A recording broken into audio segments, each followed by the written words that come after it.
Good morning and welcome to Tarnished Bronze. Patrick, what do we have today?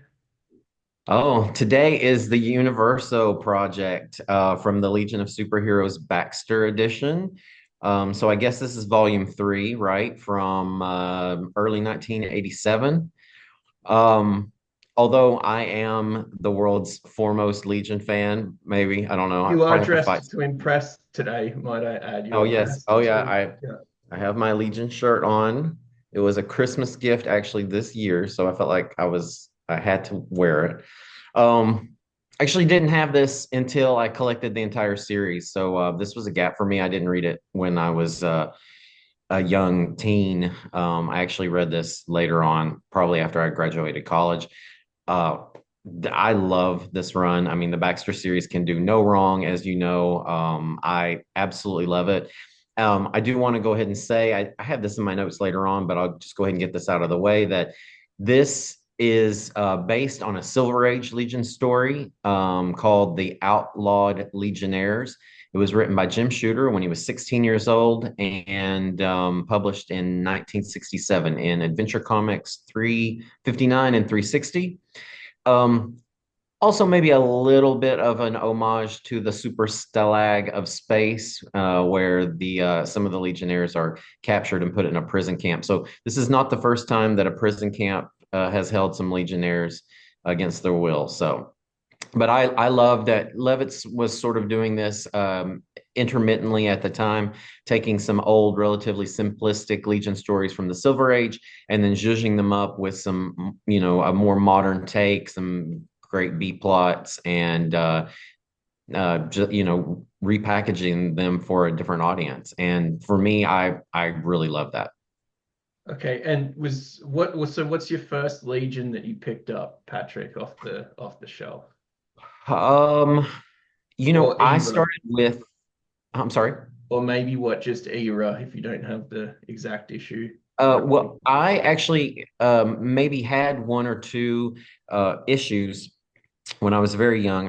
The death of Ultra Boy in the late 70s comes to mind, as well as I think I mentioned to you the Omega monster one Oh, that was actually one of the few that maybe the only two issues that were written by Starlin, who's at one of my favorites. And if I could reinvent the world, he would do the Legion in Starlin style for, at least a good 50 issues. That would be, I mean, if he's God's listening, maybe that could yeah. start. He's still alive, right? I mean, I don't know. I don't follow the creators, but yeah, yeah.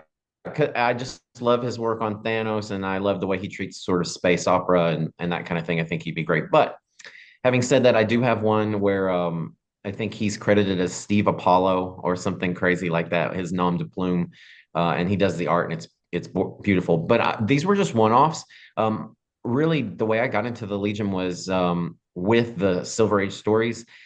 They recollected them in these mini digests. I don't know if you remember those, or if you've ever seen them. They're very small, I would say 7 inches tall, maybe by 4 or 5 inches wide. And they just collect different Silver Age stories. Maybe there's some um, information from the editors, and they just kind of repackage those. And I could find those a little bit easier at the grocery store than the Oh, current comics, probably because yeah. nobody wanted them. So I grew up actually. And I was probably already too old for the stories, but I love the characters and the sort of idea behind it so much that they captivated me even then. And then when I could get the current Legion, that was just great. And I'd say I'd probably started with those around now that you've read, so you can around the time that if you recall Wildfire and Block sort of I can't remember the number. It's they run into a coon Oh, assassin and yeah. yeah, do you remember? Yeah, that's sort of one of the first issues I can remember actually getting into the Modern Legion and being able to consistently collect them because those one-off stories from the 70s I read and reread and reread. Like I love them. I don't know who did the art in the Ultra Boy one, but it was also kind of Starlin-esque. So it was very clean lines and I just loved it. Yeah, they are blessed with some good artists, these Legion comics. Until the artists have nervous breakdowns and Yeah, retire from comics. yeah, sometimes they don't burn for very long, but everyone who does Legion burns real bright, Patrick. Like they're just going for it. It's I feel like from a point of view of the creators, it's still a very attractive, popular property. Um, I don't know if the editorial room can't find a way to reintroduce it properly, or I mean, I assume sales just must not be strong enough, but it hasn't been published in a regular series for many years now, which is kind of sad. But I feel like people are a little hopeful. I don't want to give anything away for current comics, but there was a bit of a tease in the DC All-in-One, I think it was called. That was a flip book where you could read it from front to back or from back to front. I think maybe I talked to you about that offline. And so people are a little bit hopeful that maybe they might make the return. There was definitely a lot of hope with Jeff Johns, who I like. On the message boards, not everybody likes him. I don't really know why. I don't want to get into the politics of that, but I really think he does a great job with stuff. And when he sort of reintroduced his modern take on Levitz Legion, I really loved it, and I hope that it continued longer than it did. So there was some hope at that time that he was going to bring them back in a regular series, but I think since then he's left DC maybe for TV or something like that. So He's also every running time his own we have the hope, the rug is pulled out from under us. yeah, he's running his own publishing imprint, I think at Image Oh, Comics now. So there you go. um my Patrick, my first Legion issue would have been a Legionnaires in the mid 20s. So that's probably 92, 93, 94. Impenetrable. And I was never to read another Legion of Superheroes comic for over 30 years. So I'm someone who, got the Legion Lost miniseries because I like Warhammer 40,000 and I like Dan Abnett, and he did the Legion Lost. And so I read that miniseries. And then, with your urging, I think it took me 18 months. And I have the complete Legion from basically 1980 or whenever Levitz Mark II takes over, all the way through to basically I stopped where Bender started, and you can take from that whatever you whatever you will. But once you get Now, into Legion, you go hard. when you say Legionnaires, or I mean Legion Lost, you do mean the sort of mini series where they're in another galaxy, Yeah, yeah, the progenitor and all. Okay, I yeah, thought we had talked about that. yeah. Yeah, that's an excellent series, absolutely perfect. Now, Legionnaires, I feel like it was a little bit maybe a reboot that was a little bit kiddie oriented. I loved it, but I could see why maybe it didn't tickle your fancy as Oh much. no, I'm 11 years old. I'm reading this, and I don't know anybody in the thing. Like it just was too inscrutable for me. There was nothing wrong with it. Like in my future, I will be reading this again, and I'll probably love it. But it just wasn't. It wasn't easily passed by someone without the help of those digests, obviously, that you read and Mhm. reread. At least you knew who the characters were. I didn't know that, and then it was in a recently rebooted sort of, is it the reboot or the three boot, whatever. So they've really suffered from being rebooted so many times, and that's a big problem. And yeah, and there are other sort of offshoots where that are kind of self-contained that are also great. But yeah, you're exactly right. Having those Silver Age digests really helps. Also because the Silver Age, there's a lot of hand holding and there's a Yeah. lot of explanation. So when you have that at the beginning, modern comics don't do that as much, thank goodness. So you already know what everybody's powers are, what planet they're from, what their real names are, and et cetera, et cetera. So, Patrick, will we get into this? So this is 32. So this is into the middle of the Baxter series. We've got Greg Larocque and Mike DeCarlo on art, and Paul Levitz is kind of running the show here. This is in 87, so this is post-crisis, but pre-invasion. So kind of take that. I actually thought it was post-invasion once I saw some of the ca alien characters in here, but it's not. I think it's leading into that. Um, and then we're going to have a little discussion about the four characters that are kind of, you've mentioned this stalag. There's four characters that are imprisoned, and it seems like the explanation doesn't come until another 30 issues later why they were the ones who were imprisoned. But we can debate here what Brainiac 5 especially, because that's a bizarre statement that he makes about why they were the ones imprisoned. So where do we start off? We start off in this stalag, or this sort of, well, we don't know it's a prison planet on the first page, but it looks pretty dormitory-esque here, Patrick. So your thoughts on these cold opens? Yeah, I love it. I love a cold open. I love an in media race type opening as well. And then a flashback to explain is great. So I love that kind of stuff. But yeah, Saturn Girl awakens. She's has no idea where she is, how long she's been there, why she's there, what's going on. She thinks she's alone at first, but then eventually, like you said, she discovers that she has three Legionnaire teammates that are also under mind control. They haven't been able to break the fetters of their mind control, and they're also in this prison camp with her. And the three Legionnaires are Dream Girl, Brainiac 5, and Chameleon Boy. Okay, and I think the You gotta only love thing, that space. yeah, I think, Patrick, the only thing that I dislike about the force field, I think it's a really cool visual effect, but I don't like how the sky and the ground is yellow.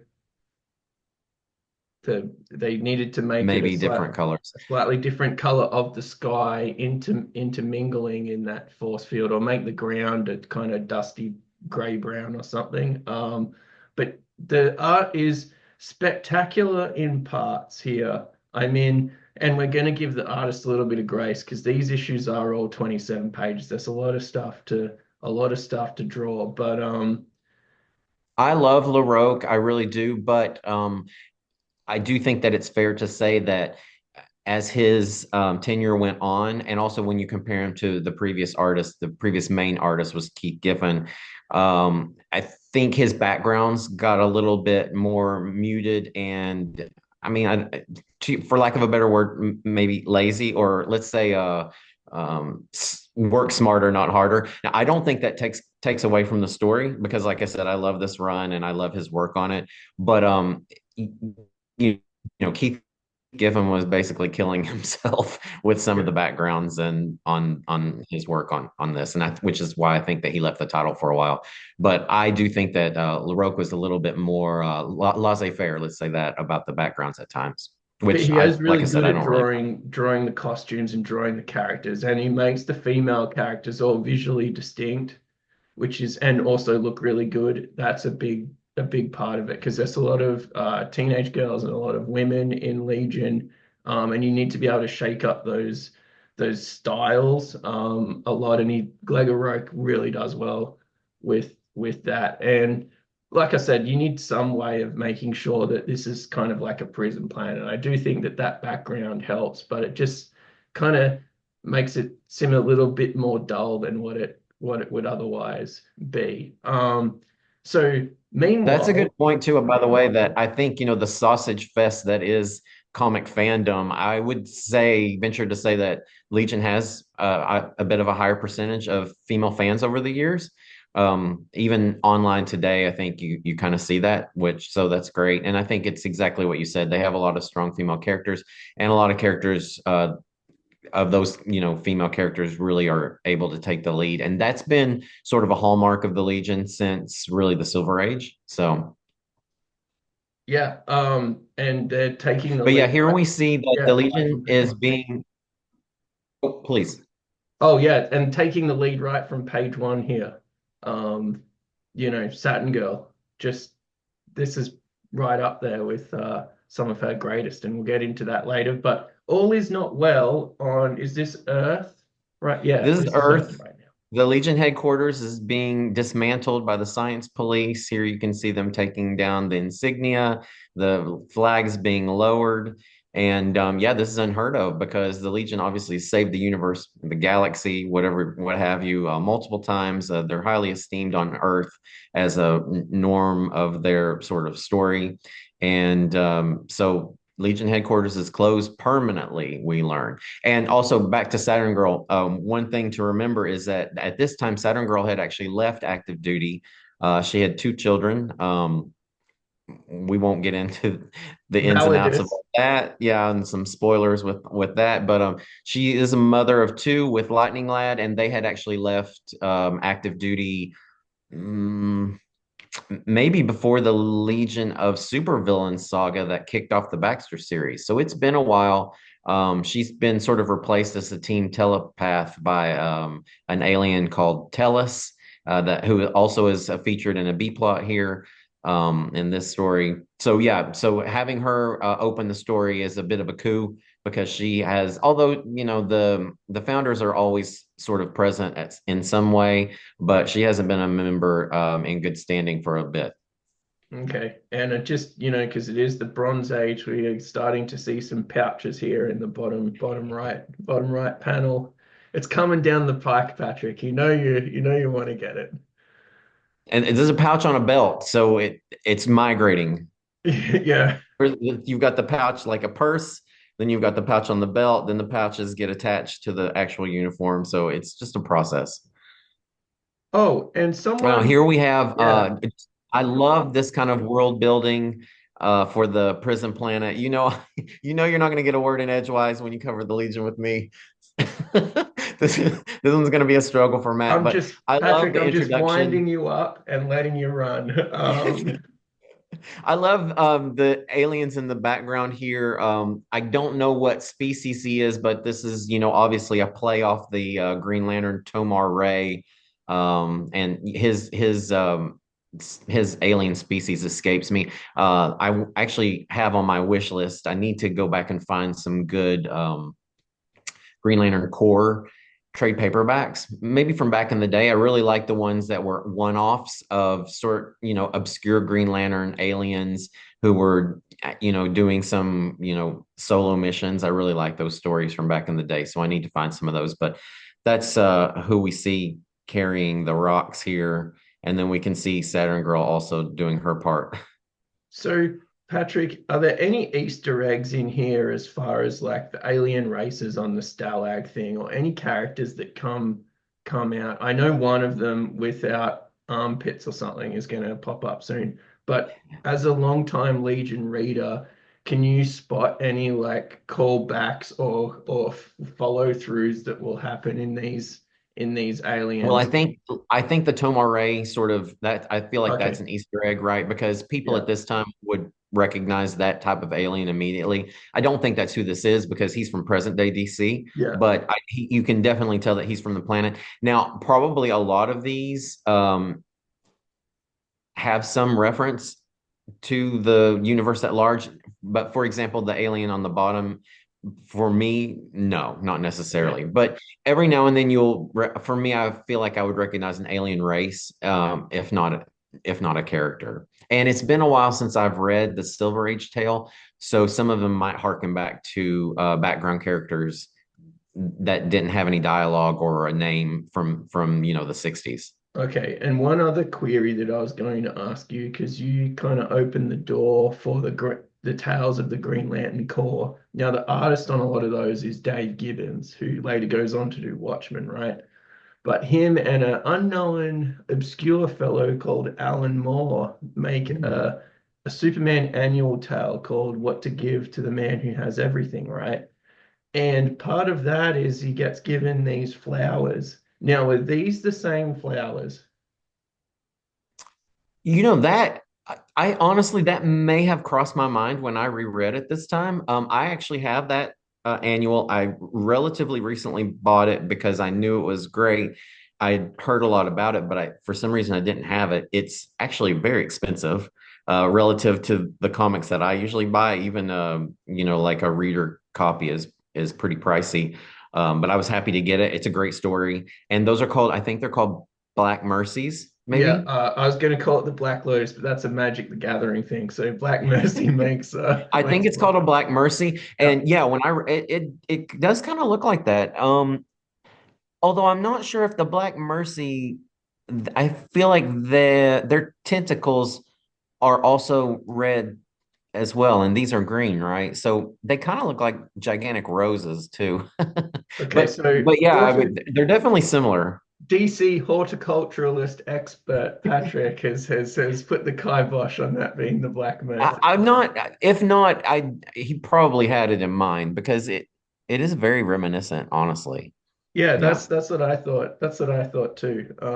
And I love that if it even if it isn't, I just like the fact that we're chatting about it because that gives this rich tapestry of DC Mm. universe that Legion of Superheroes really has. And obviously they're founded in homage to Superboy, who doesn't exist anymore because this is post-crisis, which is something that we can get into later. But I do like how that fabric runs through these books. Just yeah, they're very rich. These Legion books. Now this color coding seems better, although this is meant to illustrate it's at night. But I do Mhm. like the pink force field still, but with this dusty brownish thing. It's a really great contrast. I kind of these pages look a bit more fun to me. I don't know why, but basically, is Saturn Girl here the only one who knows, like she's aware of everyone's a bit off, right? No one else is kind of woken up yet. Is Yeah, that to is that everybody she's encountered has sort of been programmed. They're just very zombie-esque and just doing whatever work they've been assigned to do. Um, Subconsciously, right? Because there are no guards. There's it's a complete mystery. And Saturn Girl, I think at this point, maybe she might not have even. I think she's seen Dream Girl, but she hasn't even really made an attempt to free her teammates. She tries to solve the mystery herself, but she's really unable to come up with anything. She is lost. She has no idea why she's there, what's going on. Like I said, how really exactly how long she's been there. And I guess her next step, once she can't solve the mystery herself, is I need to free my teammates. and we are now needing to get rid of the heavy hitters of the Legion, which for other reasons will become pretty apparent. So here is Ultra Boy Monel. He's still called Monel. Block, and is there one other as well? No, just those three. And Oh so no, I they're think it's getting, just the three of them on this in this B plot. yeah.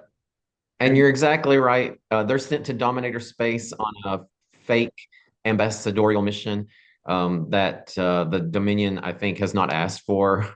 these guys are the So this last is going to people, trigger an intergalactic incident. yeah. These guys are the last people that you'd want to send. Yeah, who would want a diplomatic mission? Yeah. Maybe Timberwolf is maybe the worst, but without him, I think these three are definitely like you're definitely not sending your A team if you're sending these guys to the UN or whatever.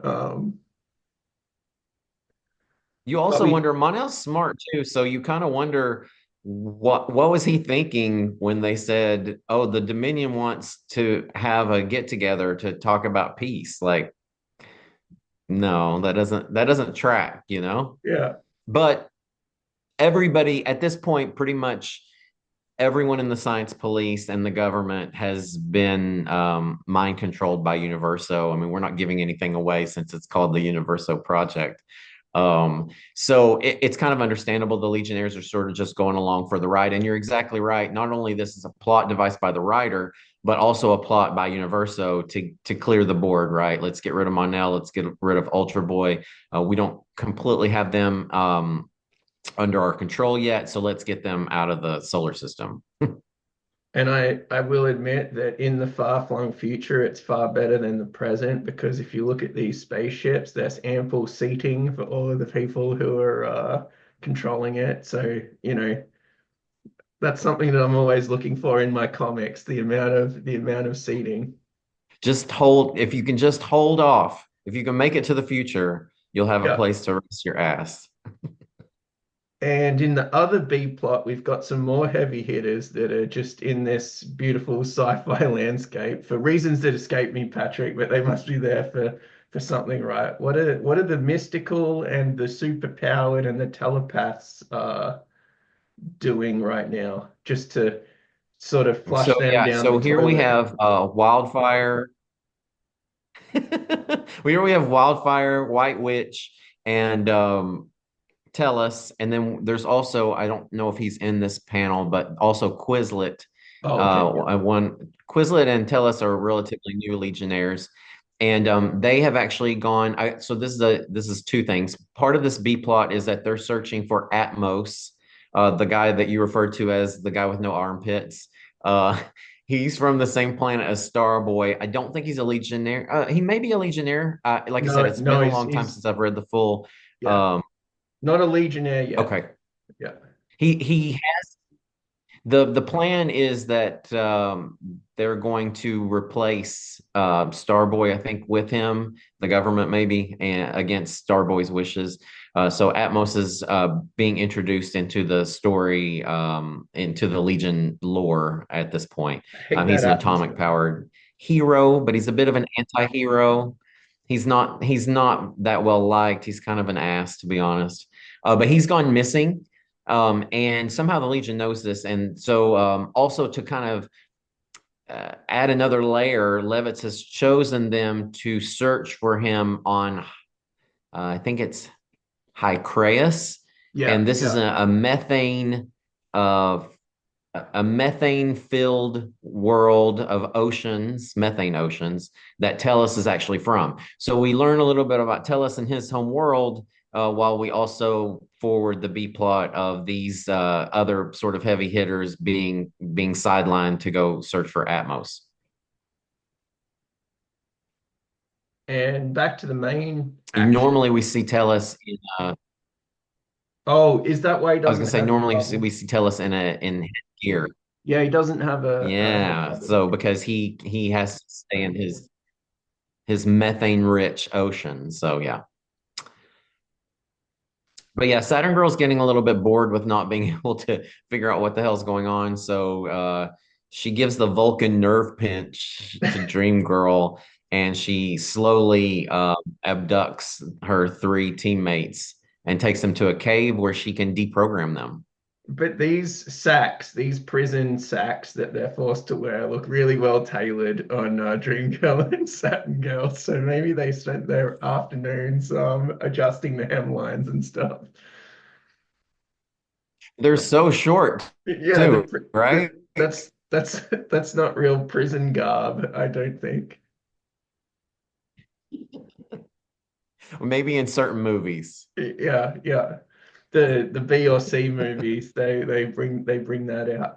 Um, and here we have the sort of the main villain of the piece. I actually kind of like these reveals. I sort of think that it's kind of cool that he didn't go for the Universal, what not the United Planet's president. He's kind of like the advisor to the president.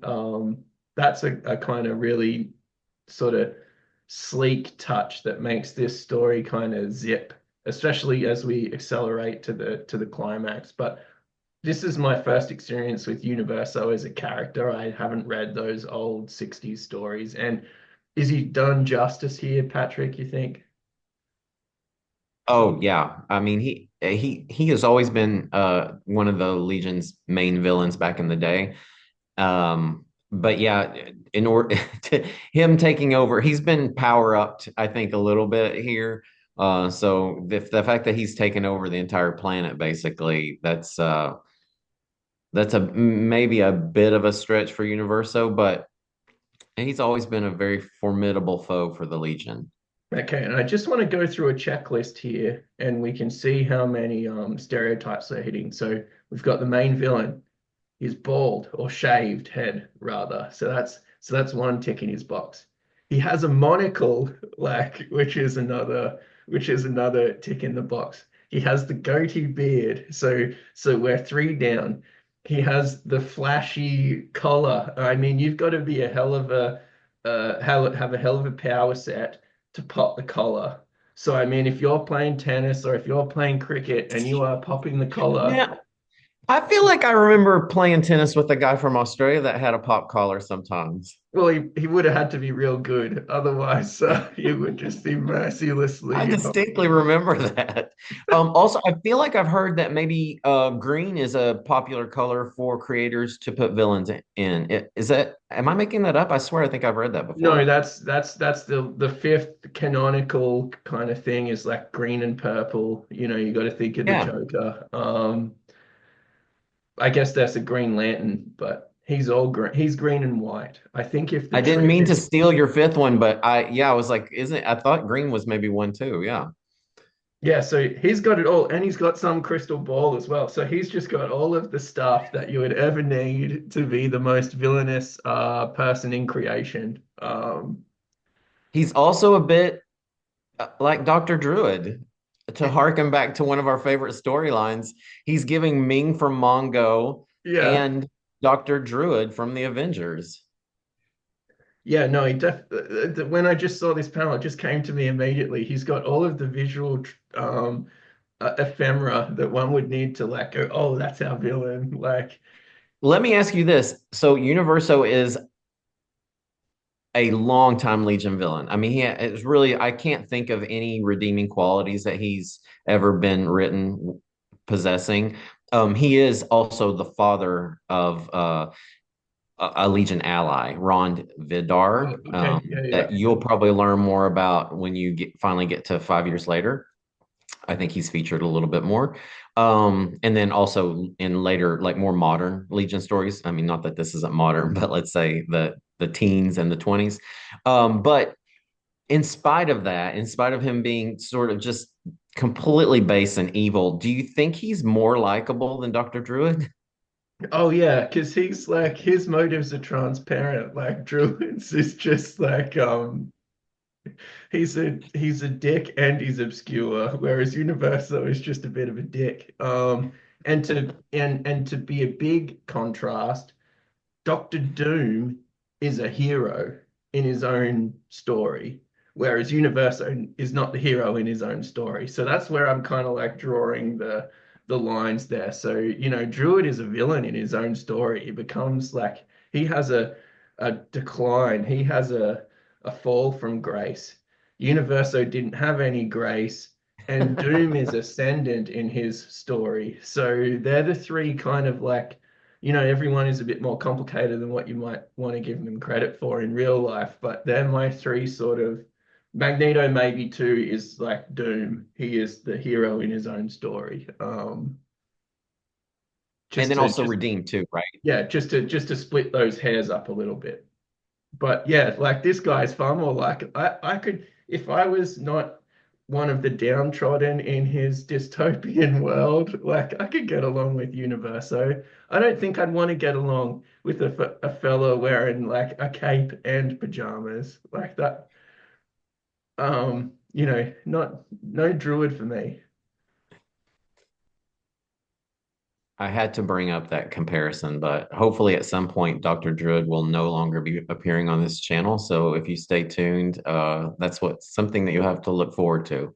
Okay, yeah, well, we're almost to the end of Druid, and are we at the end of Yeah, oh actually, no, we have what is going on here, Patrick? This okay, well, yeah, I was gonna say, I guess we kind of buried the lead there. This is once Saturn Girl abducts her colleagues, we have I had the count seven for me, gorgeous pages of her entering the minds of her teammates. Now, Saturn Girl is very careful and reserved and controlled with how she uses her powers. But in this case, she kind of has to break her own rules a bit, and she has to, without consent, enter the minds of her teammates to break their mental blocks. And in doing so, we get these great visuals of what their innermost thoughts are, and their, I guess, astral brains. and I loved it. I mean, this is the kind of stuff that I live for.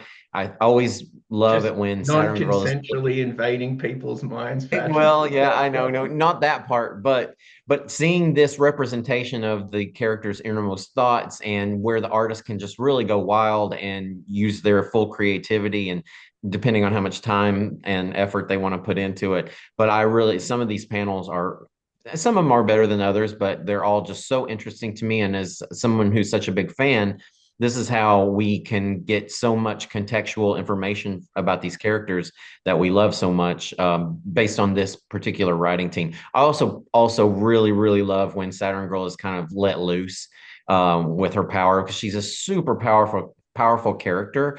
We know this, but the writers are always usually very careful to keep her pinned in and hemmed in so that she's maybe not seen as one of the most powerful characters. I mean, in the Silver Age, she was often reduced to communicating with escaped alien zoo creatures, and but then, there have been other stories where she's really been able to use her telepathy to its utmost extent. And I love seeing that. And so here we have Dream Girl, and her brain is full of what looks like leading men and Star Boy. That costume is fantastic. That Oh, Star one of Boy the is best. so good. Yeah, he's done a real injustice by the end of this Baxter series, but we don't have time for that, do we?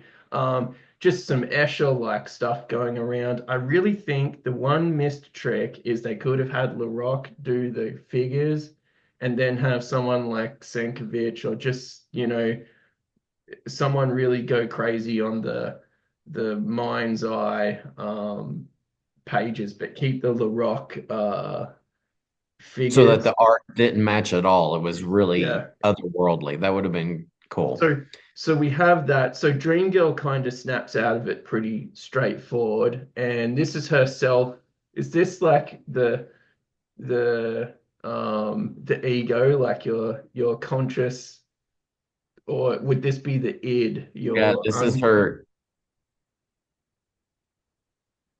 That's what I'm, is this I think herself? her true self. Yeah. Look at Yeah, the hair's great. imprisoned in. A diamond or a ruby. Yeah, just this is kind of really cool stuff. But I think nowadays with the coloring, you would do something more prismy to get that gemstone effect. But it does look really cool there. And then this one I think is Brainiac. And so what I noticed here is you've got all this circuitry stuff, all of the hard lines, and then individual people are in these bubbles. And I thought that was a kind of cool motif. Now there are some Easter eggs here. So that's Oh, Invisible Kid there on the left, who was okay. a legionnaire who died in the 60s. He was crushed by Validus. He was if I recall, maybe a good friend of Brainiac and one of the leading scientists on the Legion. So maybe that's why he's included there.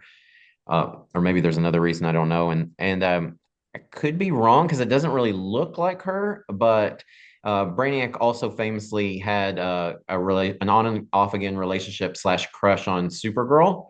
So I'm wondering if the top one is maybe Supergirl. Yeah. I think Now, who the person I is think on the bottom right, I think that's fair to say.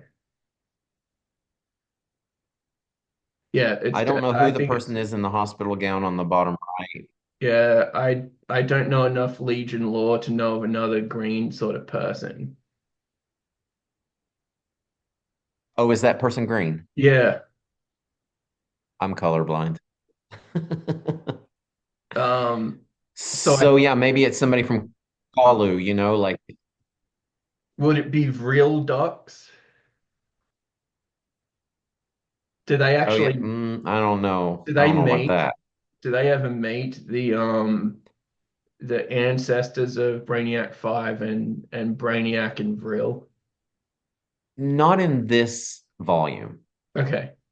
Not in I think volume 3. I feel like maybe several reboots later. there might be some interaction, Because we maybe. know that Brainiac 5 is very, very fixated on time and make like fixing the time stream and getting everything straight, you know. So I was just curious if that was a little Easter egg like that they were planting, or we're just giving them way too much credit for the, 6 hours that they had to draw this. So yeah, I kind of like this, and then this one I missed that. So just to um, get get right into it, Chameleon Boy, his sort of figure is inside this cube. It's like he has to have this all separated so that he can maintain that at least sort of humanoid um, appearance, and then all of the other things are kind of like these little cells all around. So I thought that was like a really cool but also very fast and efficient way of just characterizing Chameleon Boy and how different his psyche is, because he is out of these the most different to the other three. And the Yeah, games, he has almost has no true self, right? yeah, He's whatever he chooses to be. So and the gang's all back together, Patrick. yeah, and they're determined to find out what's going on and to escape their. Now they've escaped their mental bonds. Now they're ready to escape their physical bonds.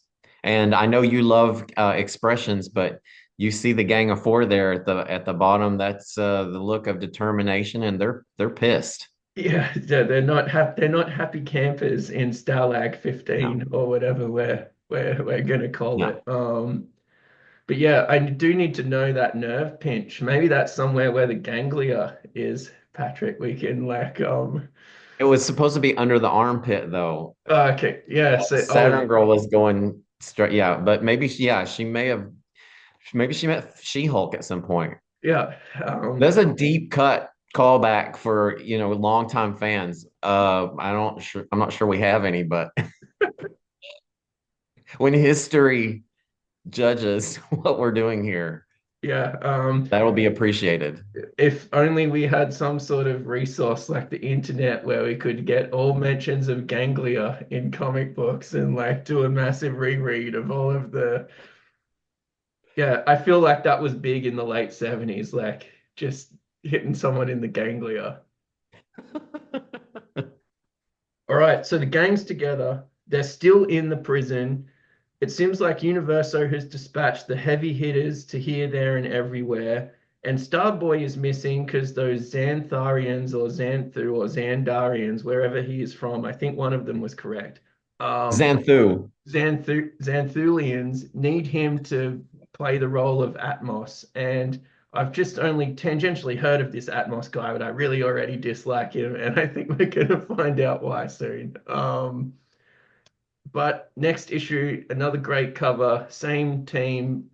Actually, Steve Lytle is doing all of these covers, and I think he was the artist between Giffen and Larocque on the main book here. But so who's on our cover? We've got, is that an airborne blade or is that just a normal blade?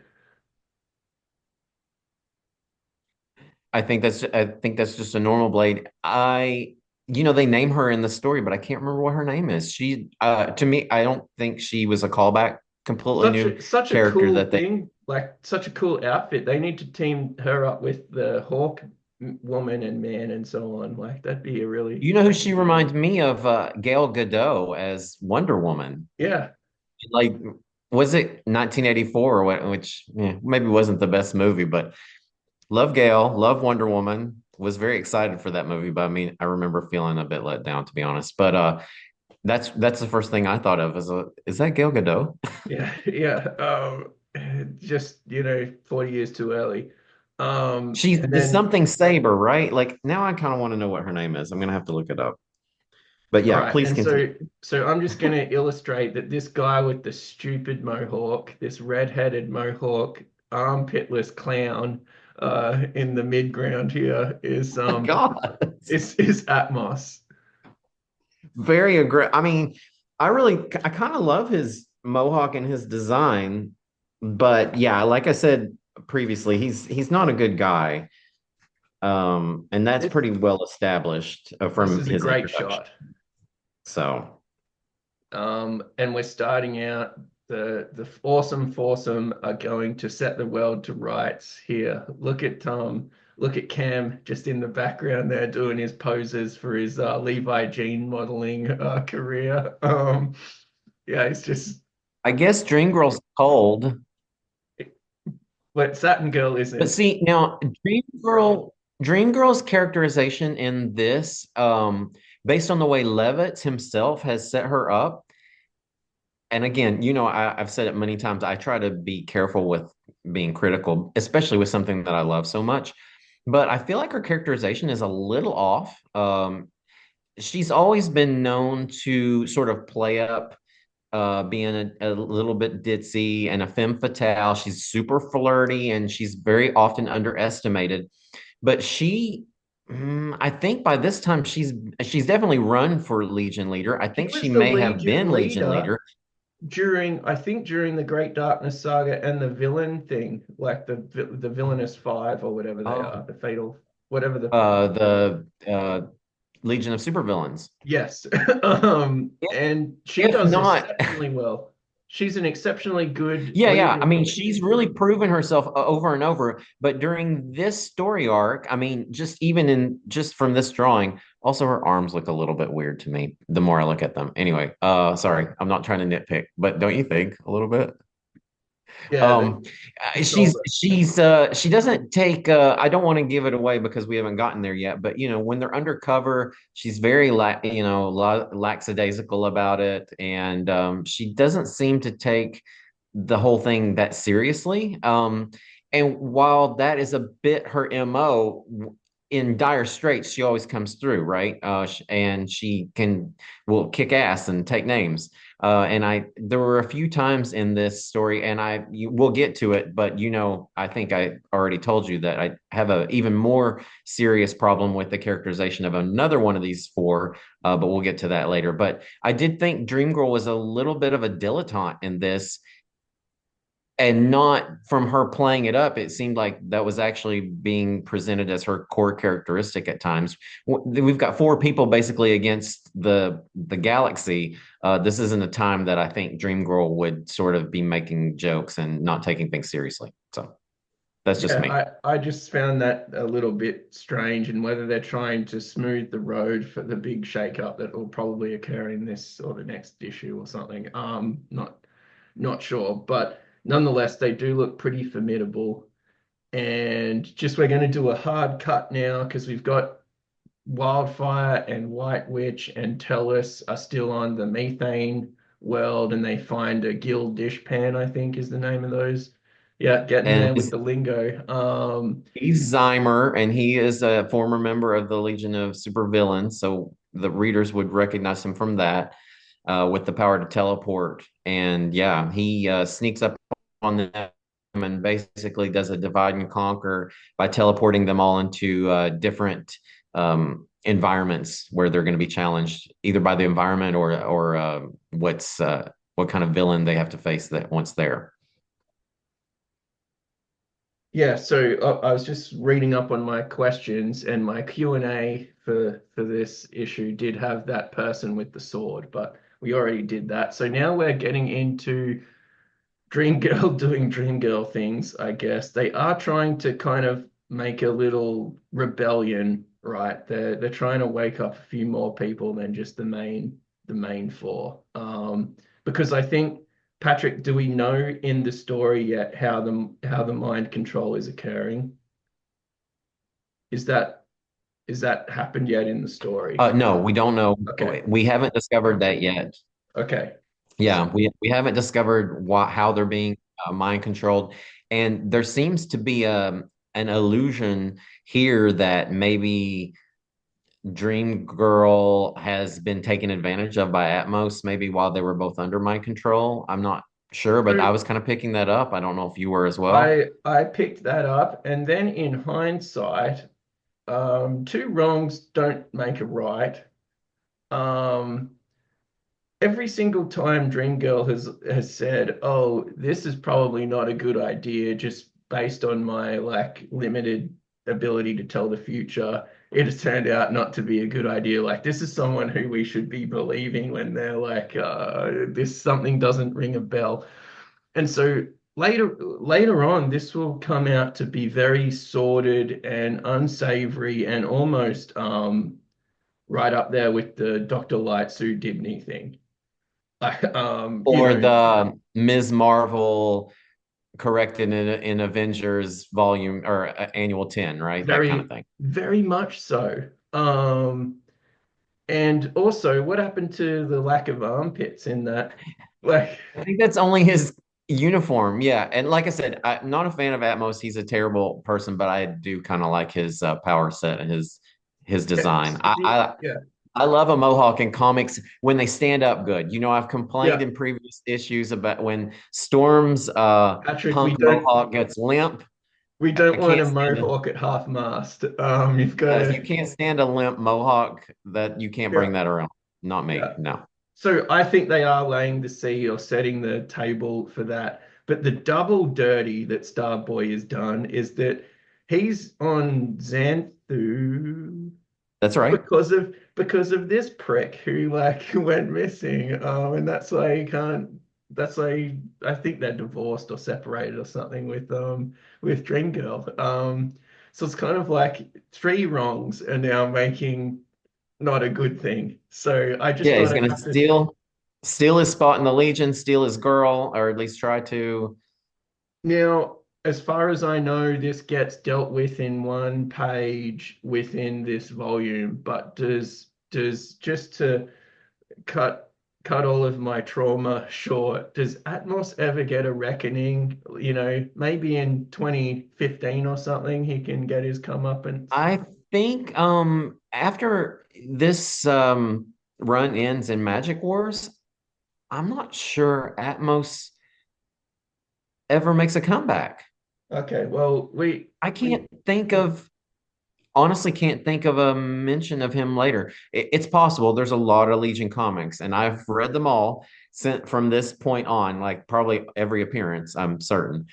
But I can't. I'm racking my brain. I can't think of him ever coming back as a character at all. A good place to introduce him would have been when, as I referred to earlier, when Jeff Johns had Earthman. Now you probably don't know this, but had Earthman take over the planet, and then he had sort of a group of they were like the subs, but they were sort of the evil subs. okay. And so they kind of reintroduced a lot of old characters in that run, and he would have been a good person to put on Earthman's team if somebody had thought of that. But yeah, I don't think so. I don't think he ever gets his comeuppance. Um, it's he's a dangling plot thread at this point, probably. Okay. Well, we can start making those bootleg Legion issues ourselves to just really put him through the ringer. Now this I think is where we start to figure out exactly how everyone is being kept under the thumb of Universo on this prison planet. Because as Patrick alluded to, Atmos can fly. He's like the superhero of his own version of Earth, and so he's quite a powerful individual. All those four Legionnaires, Chameleon Boy, Brainiac 5, Saturn Girl, and Dream Girl are all very powerful individuals in their own right, and collectively they have a good mix of skills. And so I think this prison planet is designed for Universo and everyone within the United Planets that might sort of agitate against him is getting sent to. So basically, it's a one-stop mind control shop that we have to infiltrate here. And I felt that this kind of Chameleon Boy, these sort of panels really go pretty well to kind of figuring that out. Yeah, just kind of just really good at moving the story along, putting in some of that relationship slash character stuff that the Legion is so great about. That's a really good juggling act in this issue in particular. And the fact that I'm talking about Atmos 40 years after his last appearance means that the writer has done something well, Mhm. right? Mhm. And that's the you're meant point. to Yep. dislike these people. And I thought this building was a bit lame. If I was like the world ruler of amazement, I think I'd have my face on one of these, on one of these, the sides of one of these buildings, not just a big U. But anyway, that's just me and my ego. But Universo has other ideas. He has a massive couch, must I add, and multiple chairs. So he has made it in the superhero verse. He's just got ample seating. And I just really liked how it illustrates that control that Universo has. This kind of cool panel where he just, is dialing up his villainy. Even with all the accoutrement and the goatee beard, there's still hidden depths to the depths that this guy will plunge others into. It's I could interesting that read. Universo's false figure resembles the president so much. I mean, they both have this blue hair with white streaks, Yeah, and but the white streaks of the younger one are like slightly lower. So they like, haven't moved up. yeah, yeah. My white streaks are moving up as well, so I Okay, can are you relate. like a dominator, Patrick? Like the higher the white streak is, like the higher you are in the hierarchy. Depending on the light, the you never know where the white streak's going to Okay. end. So Well, that's a lesson for us all. Oh, and I just really liked the texture. This is made of one solid block of marble. This of purple marble, wherever you get this from. And here he is, the armpitless wonder himself. It is a really cool visual, so cool. Like it is a cool design. Um, but yeah, just why he has to be such a prick is unfortunate. Chameleon Boy hasn't even gotten out of the fountain yet, and they've already started a prison riot. Yeah, Chameleon Boy's just taking a little bath time. yeah, some just yeah, not sure if that's a bearded lady or just something else. Anyway, there's probably loads of fun in these background pictures if we zoomed them all in. Yeah, just this, I just thought this was a really well composed figure here, and it is really hard to draw a mohawk. And I think Larocque does pretty well here. As everyone knows, I'm a big fan of the Savage Dragon, and it's not always easy to get that thing down the center of a forehead, not looking wonky. And now we are back to our the heavy hitters. So here's Monel, and we can see Quizlet in this panel, I think, as well as Ultra Boy and Block. And they've are they coming back or are they still Ah, out in? Quizlet is with Wildfire. Oh, okay. So this Quizlet and whoosh Wildfire thing. actually they get a very, very close relationship because Quizlet, that little ship you see, it just Oh, contains him. He's oh, okay, he's really drawn as a tiny little sparkle, okay. basically. And Wildfire, of course, not having a corporeal, can you say that? Yep, yep. Form, and he lives in his containment suit. So actually, eventually, you probably have gotten to this point where Quizlet actually teaches Wildfire how to kind of create a body for himself. That's Yeah, a little but bit short-lived. But anyway, in true but yeah, here we wildfire, have the big yeah. hitters taking on the Dominion fleet and making short work of it. But unfortunately, that's not going to last long. But in this issue, they're transcendent as they're destroying the Dominion fleet. Oh yeah, that's a great pose to be transcendent in. That's like being zipped up by a UFO that like where your back goes inside out like that. That yeah. So they're off with the Dominators or the Dominion, and then we're back here in Central Stalag with the Guardian of the Stalags, and this is an amazing fight scene. I really like this one. The power sort of force field keeping everyone on the Stalag is still in full force, and they have this sort of golem, this massive iron machine sort of creature slash robot just going to town. Just kind of and Chameleon Boy is in a lot of strife as well. Just really sort of like I just mentioned before, Patrick, a lot of action, but a lot of character stuff as well. We're getting all of the things that we love. Space travel, has all the This trappings. this robot's a little better design than some of the robots we've seen lately too, for me. Yes, cool visual. Yeah. Definitely it's kind of got that grimace as well in the air intake slats there I on the thought you meant Grimace from McDonald's. no, but that, I was like, he's blue, not purple, right? yeah. Um, Now, while this is all going on, we get to the main sort of point where they destroy that force field, and our four heroes that are on the prison planet, they're gonna go and set things straight, Patrick. And the idiotic thing that I think Brainiac 5 says is that they're all like the cleverest, right? I don't think he says that yet. Okay. So Um, and I think it's Chameleon Boy who says that. Okay, so this is where we are getting this discussion as why they, out of all of the legion of superheroes, why are we the ones who are in this prison? You would think that all of them would be imprisoned if possible.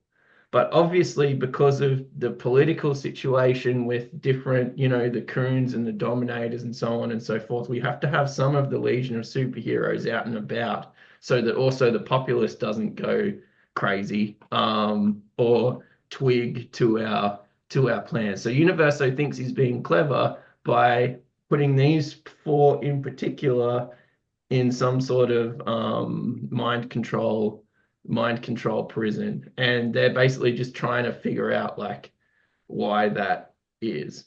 Yeah, um because they think that if they can find the link among themselves, then they'll be able to figure out who's behind this. Because I don't yeah, think at this point they know exactly who's behind the plot, okay, so right? there They don't, was and they think if they can figure out why they were singled out. Now, Universo himself says in probably the next issue, or maybe Zymer says it to yeah, Universo that the people that you've said are going to cause you the biggest problem, have escaped or something to that effect. yeah, so hopefully I didn't miss anything, Patrick. Did we miss something or not? No, no, no, not on this one. Not this. Like you said, this one wraps up with them escaping the planet and sort of just conjecturing about what it is they could have in common. Also, if you go back one, I actually really love the way Chameleon Boy, who I do like as a Legionnaire, but probably isn't in my, absolute top five. I love the way he looks in that bottom left-hand panel. I think that's like one of the best drawings of Chameleon Boy I think I've ever seen. He looks is great there. is he the first of the second batch, Patrick, of Legionnaires? Him and Colossus? Um, No, actually, the way he's introduced, almost certain is that he kind of just shows up, and then people kind of retcon where he is. So Oh, that was in the Legion, okay. every character in the Legion has a number of when they joined, but not all of them officially have an issue where they joined. Like sometimes, say somebody like Supergirl is trying out for the Legion, and we already have people like Brainiac 5 in the background. So people have gone back and kind of put them in order. And he and Brainiac, I think, sort of join around the same time, and they're probably in the first 8 to 10 Legionnaires. So, but if I recall correctly, I feel like he's one of those similar to Brainiac 5 that there's a little bit of fan creativity that kind of decides what order he's in. Colossal Boys, similar to that. I feel like he's kind of around that time period too.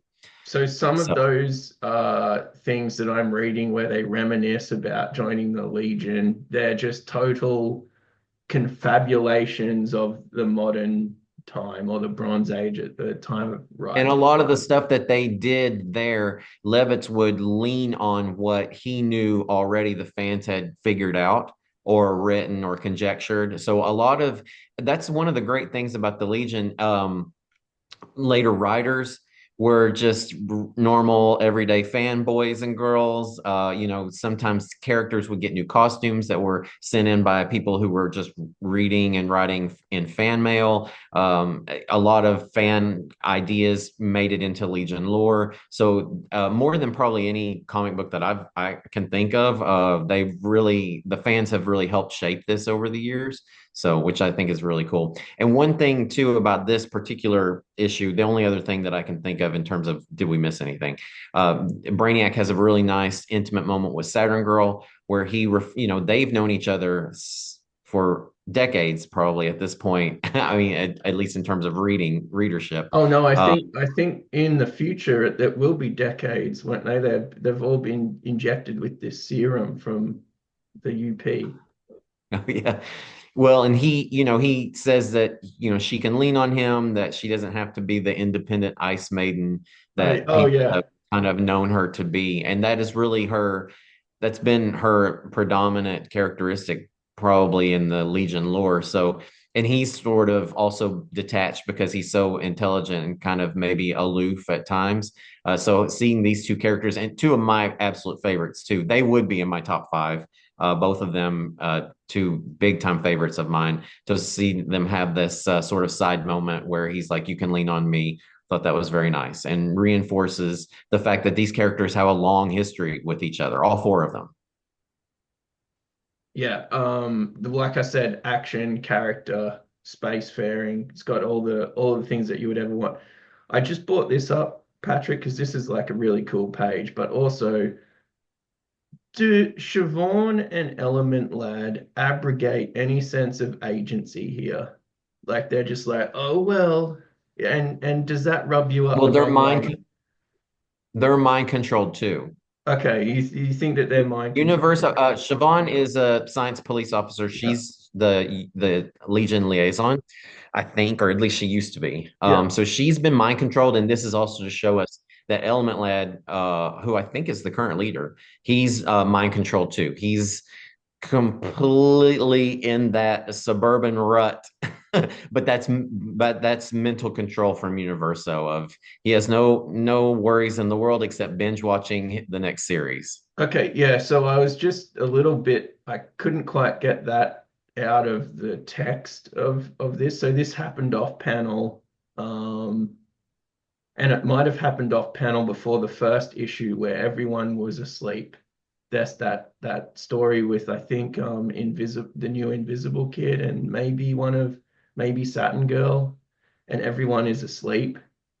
And he must have been one of these people who was just put to sleep. But obviously, in that issue, we don't know that it's a forced sleep. So you're pretty comfortable in saying that this is 100% mind control. 100%. I think that's the only reason that they even have this vignette is to show that because this is completely out of character for Element Lad. Yeah, that's what I thought. Yeah. Yeah, that's why. That's 100% why. Yes, for sure. And then as I read it later, he's kind of late to the party as far as either being, you know, aware of Universo and so on and so forth. So I wasn't sure if he was just like he woke up one day and the whole world had changed and he was just like, oh well, or yeah. Who knows? No, no, no, no, absolutely. And I think there's even they come back to him in maybe the next issue, and yeah, for sure, that's my control. I feel very confident. Okay. So that's where we are. We're now halfway through this. And this is pretty new, right? These chapter three, chapter four. Did you like this is sort of 87.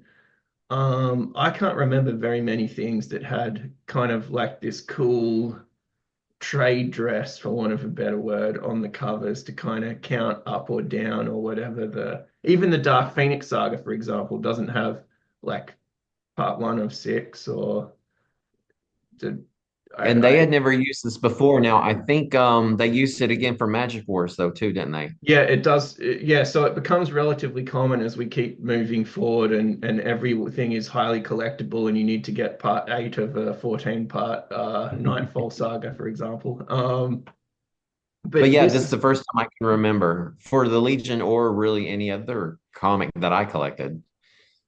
Yeah, no, I'm pleased I that we mean, of both course, kind you'd of, have limited series like Secret Wars, right? yeah, One of 12. I think those were marked okay, but not issue 326 of Action Comics. It would never say like, within an yeah, ongoing series. Yeah. yeah. I mean, I'm not sure now that year one, the Frank Miller, Dave Mazzucchelli thing that appeared in normal issues of Batman. I'm not even sure that that had a mark. And that's like a Hmm.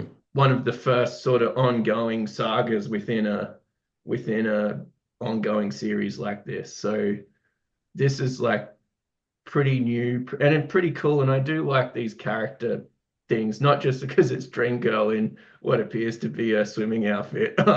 It's just like it's a kind of cool way to make the covers interesting, and give you two images for the price of one, um, which which can really work in some circumstances. I Uh, wonder if it was Kismet that there were four main characters that were going to be highlighted and it ended up being four issues, or if that was planned. I don't know. I'll give them some credit. Like if it was five issues, they'd struggle. Maybe they would have had a Universo on the fifth one. Yeah, I think there would have been ways Hmm. around Yeah, that. yeah, good point. But I love, love, love the vacant costume of Wildfire. It just looks so cool. Like it is a piece of cloth just bereft of any substance. Yeah, really fantastic, fantastic stuff. So you've got Dream Girl, who, I don't really think this in my real life, but all flesh and no substance. And then you've got Wildfire, who's like, full of substance and no flesh. So don't read too much into that. But it just had to be said. Comments below. Yeah, yeah, yeah, yeah. Um, so no, we're not infiltrating anywhere yet. We are on Dream Girl's home planet, whose name I'm blanking on, but it consists of wizards and Gandalf looking Now people. tour. Yeah, yeah. And is that They're on where Now tour, and Naltor? everyone on Now tour can tell the future to some extent. Okay, except for White Witch, right? White Witch can't do that. Interesting. That's a good point. But yeah, she was born without the, I think that's what maybe encouraged her to go into magic. That sounds funny, but I'm being serious. Yeah. But that's a good point. Yes. White Witch is Dream Girl's sister. I mean, you really are up on it. I mean, when I met you, you didn't know any of this. So, and honestly, I mean, you still called Marina Mariana while we were actively reading the comments. So I'm very impressed with this, by the way, for you to immediately point that out. But yes, White Witch does not see the future. Unless she could probably do a spell that enabled Yeah, her to no, do I just so. find it funny, like, the most powerful person from this planet ever is like the black sheep because they can't tell 4 minutes into the future, but like they can, do all this other crazy stuff. Um, yeah, I just find that real funny. No, that's a great. Yeah, I feel like I definitely have thought that at some point over the years, but it's been many years since that occurred to me. So that's a very good point. But yes, they go to the High Seer, who is the ruler of the planet Nautor, and he reveals to them that the Legion has been outlawed on Earth, and so now they know that they're going to have to infiltrate the planet incognito because everybody's out for them. They're running from the law. And so Dream Girl got some sort of Gillian Anderson power woman cut. I don't know if it's pulled back. I wondered that too. Like, Yeah. because Saturn Girl's hair is normal now, but we'll see later, I think in this issue, that she gets a haircut too. Okay, because I thought it was either the Gillian Anderson or the Blanche Dubois Golden Girl sort of haircut. Blanche Dubois is not, isn't Blanche Dubois is from Cat on a Hot Tin Roof, is it? Is it? No, I I think. think so. Well, Is her what's the name name? Blanche Dubois too? What's the last name of Blanche on Golden. Maybe you're right. Well, I have to look that up. Why did that? I don't know. Well, what's Blanche's name on Cat on a Hot Tin Roof? I don't know. We'll have to look that up. Anyway, we are digressing big time. So yeah, I just thought that that was sort of peculiar that they're all noted for being these kind of inept, and I'm being inept in the sense that they're sort of Cassandras, but they're just not that good at it. Oh yeah. And But actually, I think you're right. That is her name on the Golden Girls. I'm going to get my card revoked for that one, but I don't know yeah, why. As soon as you said that, I couldn't think of anything except that old movie. So anyway, moving on. yeah, we're big on pop culture on this channel. And so anyway, they decide to infiltrate Earth. And so everyone gets a new costume, and then Dreamgirl now has a Farrah Fawcett wig for reasons that escape me after cutting her hair short the previous two That's why pages I of thought the maybe her book. hair was just pulled back. Okay. But it's during these sequences that she's really not taking it very seriously. And they've just found out that they've been outlawed on the planet Earth. They still don't know exactly who's behind this. They're having to sneak back onto the planet. They have no idea what's going on with the rest of the Legionnaires.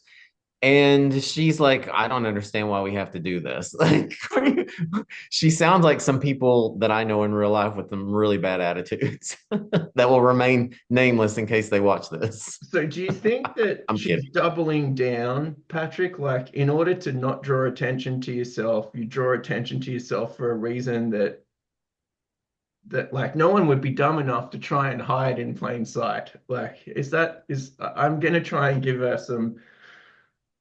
I mean, but she literally in the thought, but one of the thought bubbles, she says that she feels like they're going overboard, right? Oh, yeah, okay, It yeah. seems right here, it seems excessive to me, but okay. Like it's excess. Like, can you imagine if you're hiding out from everyone on the planet? And then I'm like, Matt, wear this disguise. And you're like, oh, that seems excessive. Yeah, here's a fake Work with passport me. to take through security. Oh God, why do I have to, Like, really? yeah. Like, come on. So, all right, and we're gonna do the outfits here. So I think Dreamgirl's outfit looks somewhat futuristic. And Miami Vice. The Sue Ellen Mitchke Seinfeld episode comes to mind with the bra as a top. Like, so that's pretty futuristic. I Saturn think she Girl, looks like a drug dealer from Miami in the 80s. yeah, just looking real good. But I'm hoping everyone can just appreciate this. Like this is what I want to get decked out in 2987. This is just the best outfit ever. It's business at the top and just fun at the bottom. And with some fetching boots as well. Just so good. And he's got good legs. I will You know I love Brainiac 5, so seeing him in this outfit, I'm here for it. If he had pirate boots, it uh would be a yeah. complete we call it a toot Okay, in my community. so So I'm gonna give this a toot. so Patrick, uh, Does he have a gun in that holster too? And I'm not making a reference, but is that a gun? um, no, I think it's just his pocket calculator. Or is he just happy to see me? Yeah, Patrick, this is a family channel. What would possess someone to go like? What would possess you to think no one's gonna look at me twice if I wear this? Yeah, I don't know. I did notice that obviously when I reread this, but yeah, that's something. So, only weirdos wear trousers. I'm gonna just wear my underpants. Jockey shorts with boots. Yeah. So not even Dick Grayson as Robin would be seen dead wearing something like that, and that is saying a lot for Robin, the human target. But nonetheless, it is really well drawn.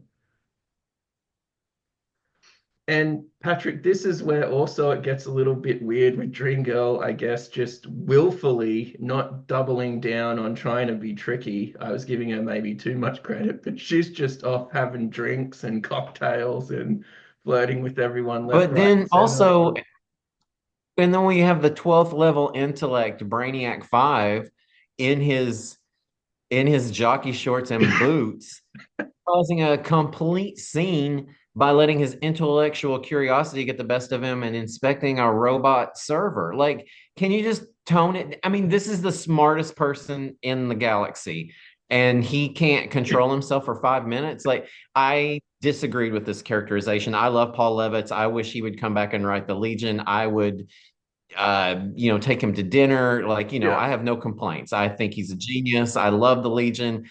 I did not agree with this characterization. And like I said, there were a couple of other characterizations of Brainiac that I also did not appreciate. And we'll save that for the end of this issue if it's okay with you. But this was one of them.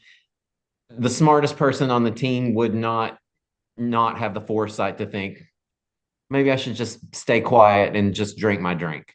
Yeah, and then I'm gonna Right. pat down the robot in this other panel here for reasons that also escape me. And You while know, Dream Girl's flirting with this guy with these gigantic earrings. And that so again, not into gender roles. I had my ears pierced in the 90s, just like everybody else, but that's a lot. That I don't think that's a great look for him.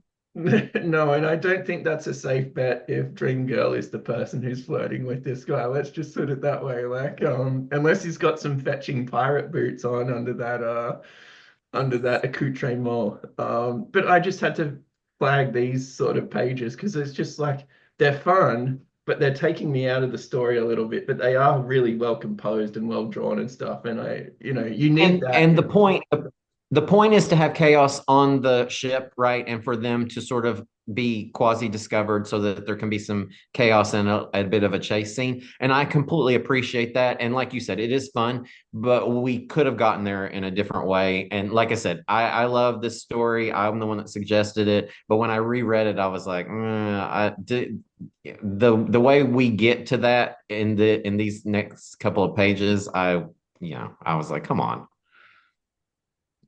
So These people need to be under Saturn Girl's thumb 100% of the. She's the only one who is well, and her and Chameleon Boy. That's part of the problem. I feel like of the four, they're presented as being more capable and really being in control the whole time, these and the other people are the two are a most little capable. bit Yeah. playing the roles of the bumbling idiots. And yeah, but when we find out why these four were picked, that doesn't really track. So So here we have Element Lad, who's still Patrick. under the control of Universo. Yeah.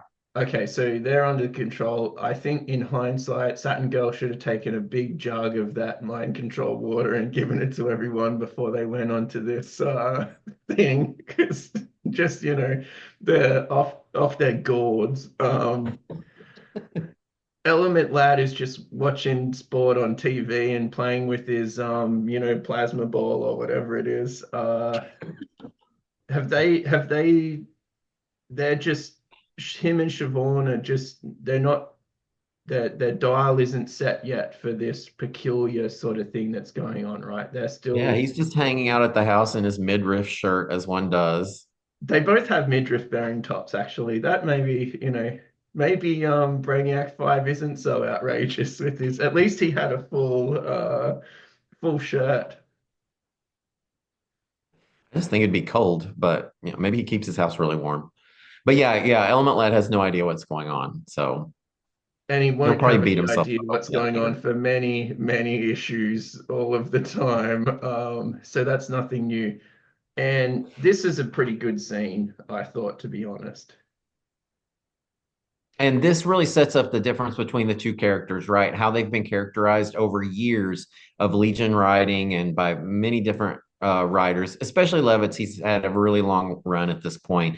And Saturn Girl is the Ice Maiden, the one who's cold and calculating and in control. She has to control her powers. Whereas Dream Girl has really been presented as the ditzy blonde, and she's always flirting with everyone, which is interesting because Saturn Girl is the one who's been accused of, cheating on Lightning Lad in a story. But Dreamgirl's had that problem too. There have been many questions about whether she's been faithful to Tom, Starboy. So just them acknowledging that they haven't really been close, which they haven't in the history of the comic, but that they have a lot of respect for each other and that they're really gonna, lean on each other and, show this girl power. Women supporting women is what we call it these days. Yeah.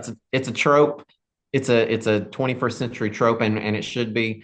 And yeah, I thought it was great too. It was very much on a par with the Brainiac 5 Saturn Girl. And this is really Saturn Girl's story. This is Saturn Girl's return to the Legion. And so it's everybody's relationship with her. And two 31st century outfits that are quite passable. So we'll just leave it at that. Um, and okay, this is one thing that I did like in all of this hullabaloo. And when I photocopied this page, it is a little bit bent, so we don't get the full view of Brainiac here. But they are going through why they're the four people chosen. And I do just love this line, Brainiac, for all this time, it was you were just loving me for my mind. It's a fantastic line. It's fantastic characterization.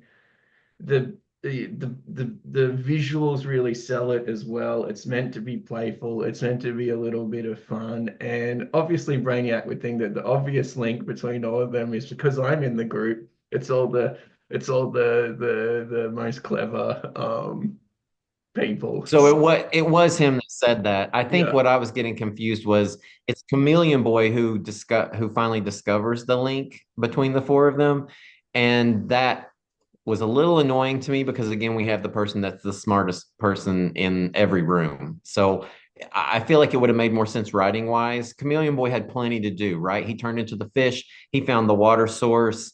We could have left Brainiac with this thing to come up with.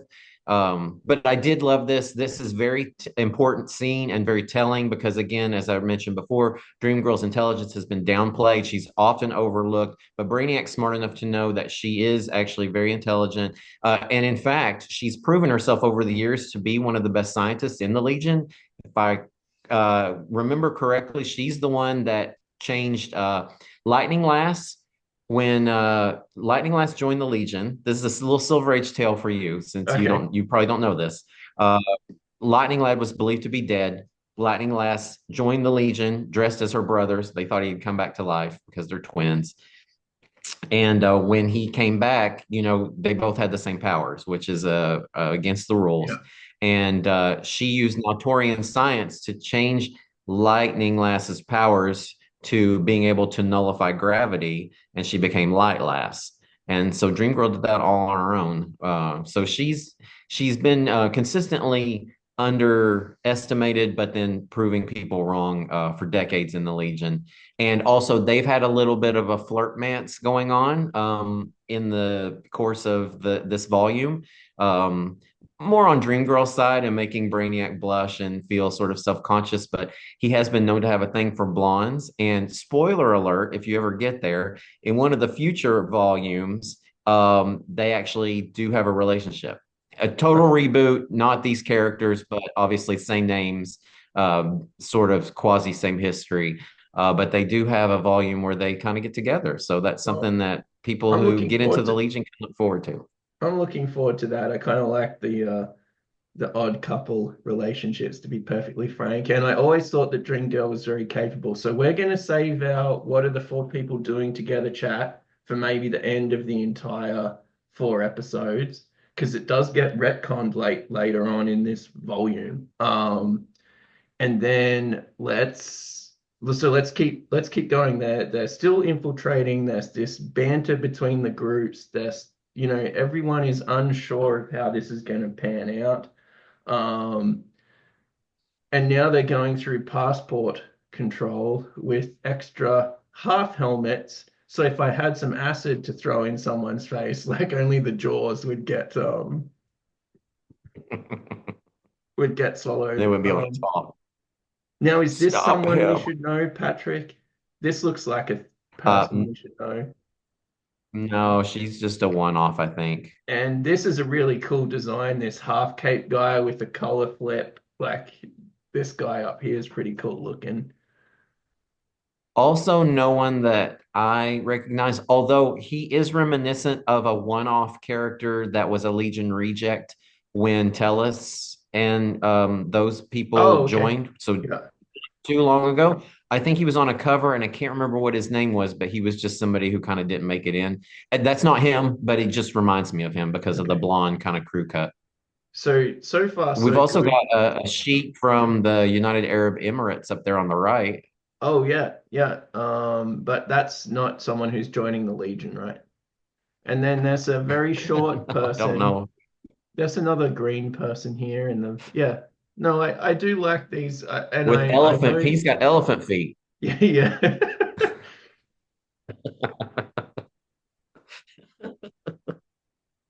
yeah. There's a lot It's of hard good to find. stuff in these issues. It's hard to find shoes when you have elephant feet.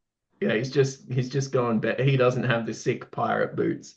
Um, and Now, I Chameleon will say Boy. at this point, Oh, go yeah, on. what we don't know is that at this point, Chameleon Boy has set off a Durlin detector while they were on their trip.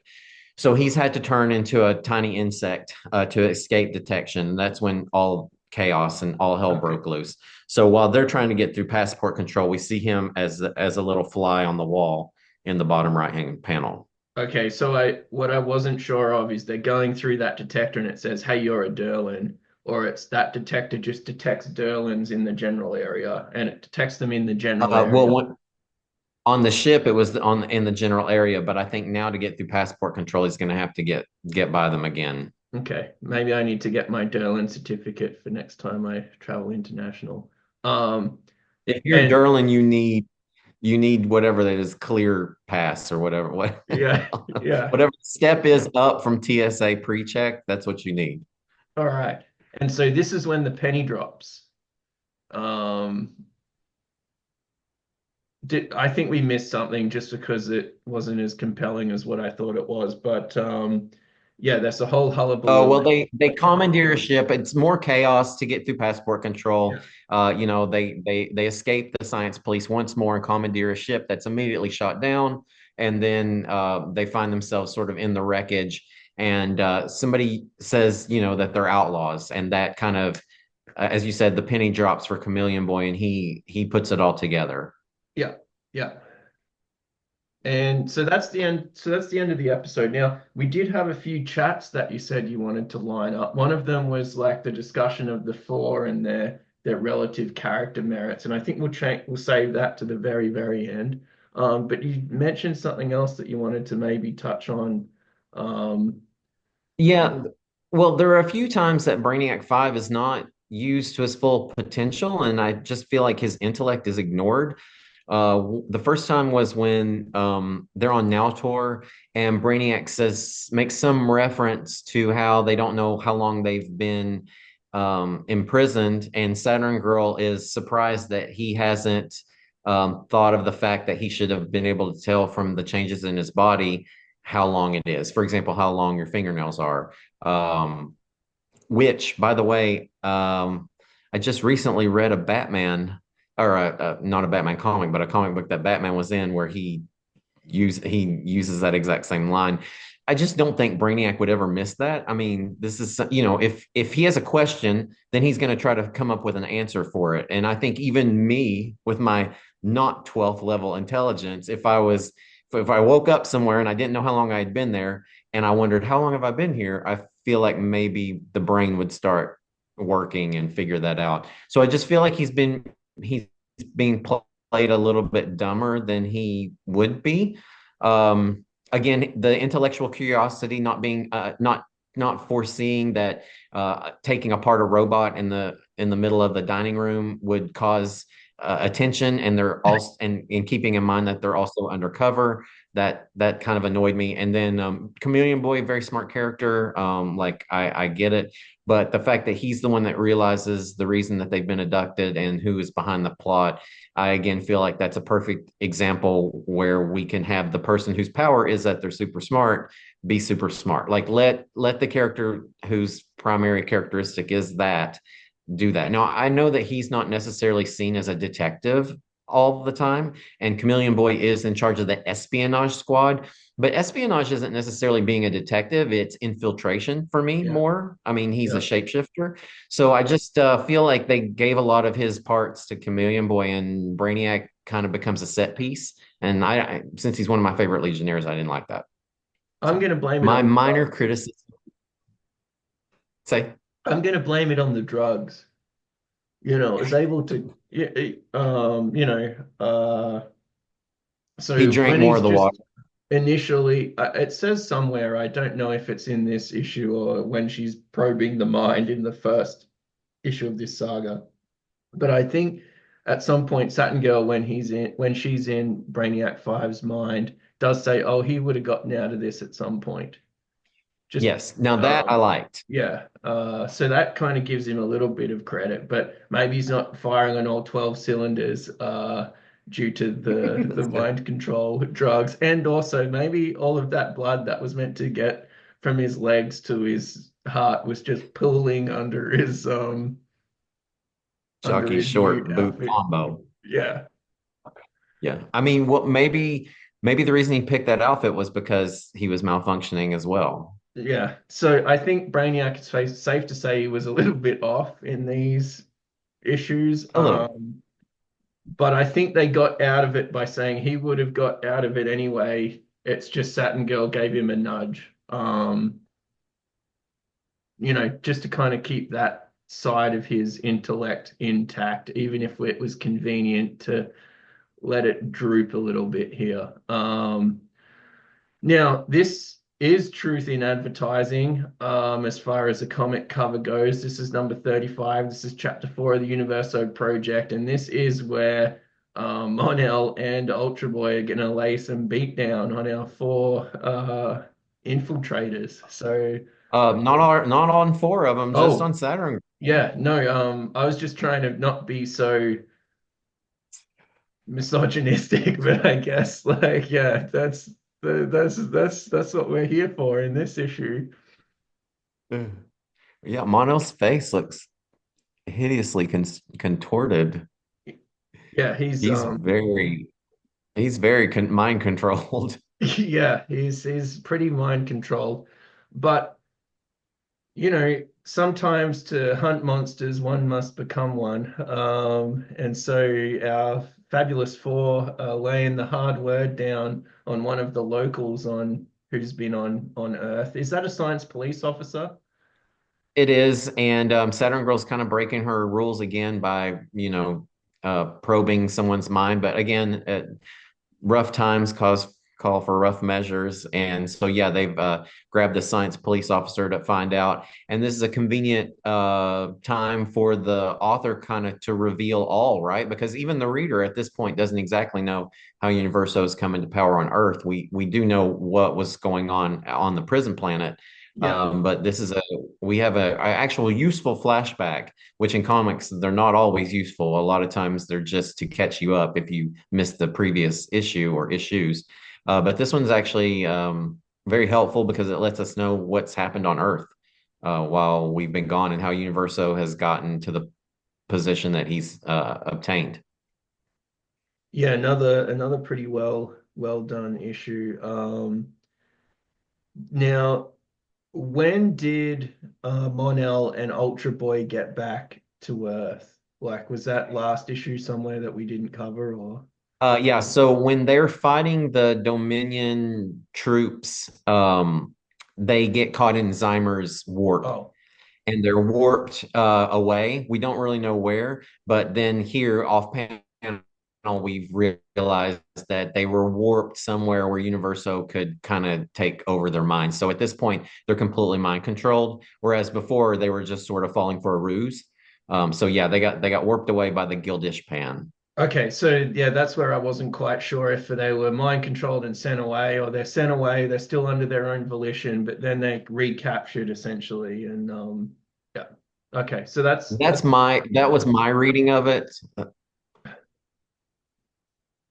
Now here and they've caught a different Derlin because they're on Derlin watch. yeah, That yeah. is not Chameleon Boy, but Derlins they have a certain tentacle mouthed robed appearance on their home planet, but when they leave their home planet, they've sort of chosen this orange antenna, pointy-eared form that it's kind of their go-to form when they're around humans, so they don't freak people out. So that's why he looks like Chameleon Boy for the Okay. people who are uninitiated. It did fool me for a little bit. But then we have our main kind of characters, and for whatever reason, Brainiac 5 now does have some fetching sort of three-quarter length trousers on to to match those boots. So what we would call pedal pushers, so you don't get the chain of your bicycle. Yeah, and look, the rest of the outfit's the same, so I wonder if that was a coloring, not mistake, but No, it looks choice. like folded cloth on one of the panels here. So Oh, no, no, I mean previously, maybe the green was supposed to be blue. don't ruin it for me, Patrick. So, well, but then they would have been really tight, right? But Yeah, because you could see the muscles in his legs. But yeah, that's interesting, because he's the only one whose outfit is different. yeah, sort of. Yeah, Dream I Girls actually is hadn't noticed that he had pants here until you mentioned it. But yeah, he's it's just that maybe, eagle eye. I'm always looking for any nudity that we can find in these. I feel like this Tweety Bird, I don't know, forgive me for the colors, but in the big panel in the middle, Yeah, he looks kind of familiar. I wonder if he's a throwback or a reference to something, but he looks a little familiar to me. that looks like a character that we could build an issue around. Yeah. Some yeah. So Muscle is bound bird man. is this the president or is this yeah, this is the president of the United Planets. And Yes. so Well, right President of now, Earth. oh, I think sorry, President of Earth. President Yeah. just of Earth.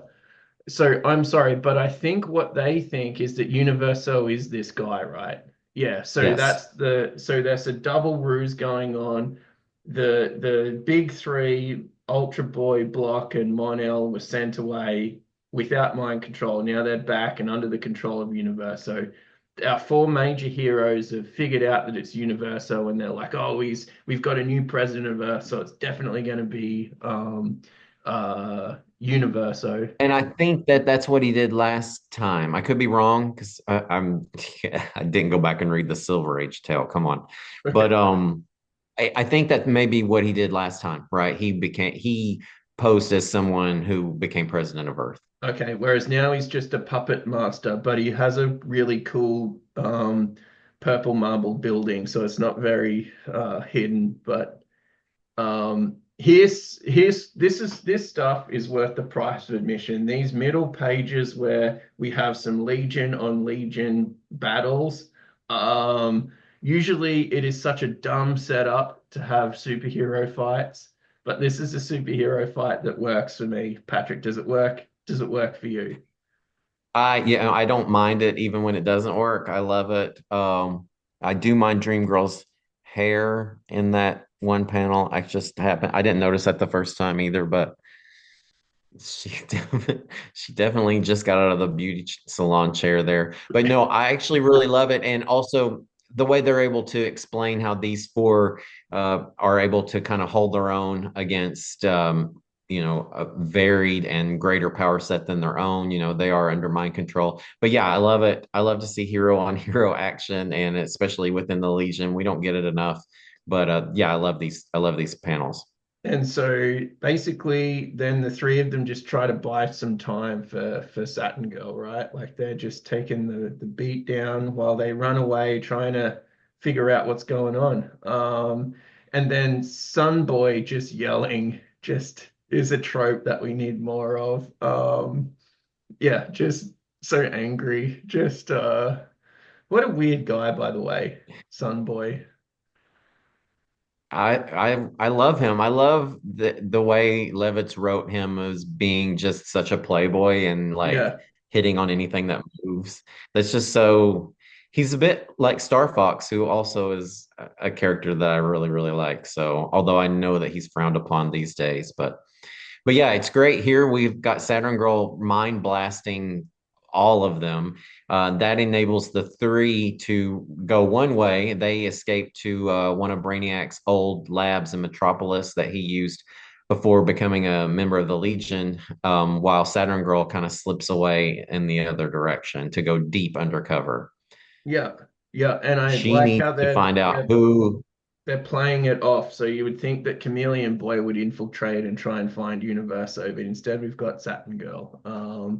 So that I think works really well, and I kind of think that Brainiac would have other lab supplies, so it's not totally stupid that he could have a lab to go to. Oh I yeah, thought, yeah. absolutely.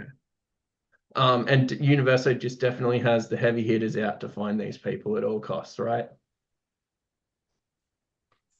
Yeah, they're it's essential to his plan, right? That these four are taken care of.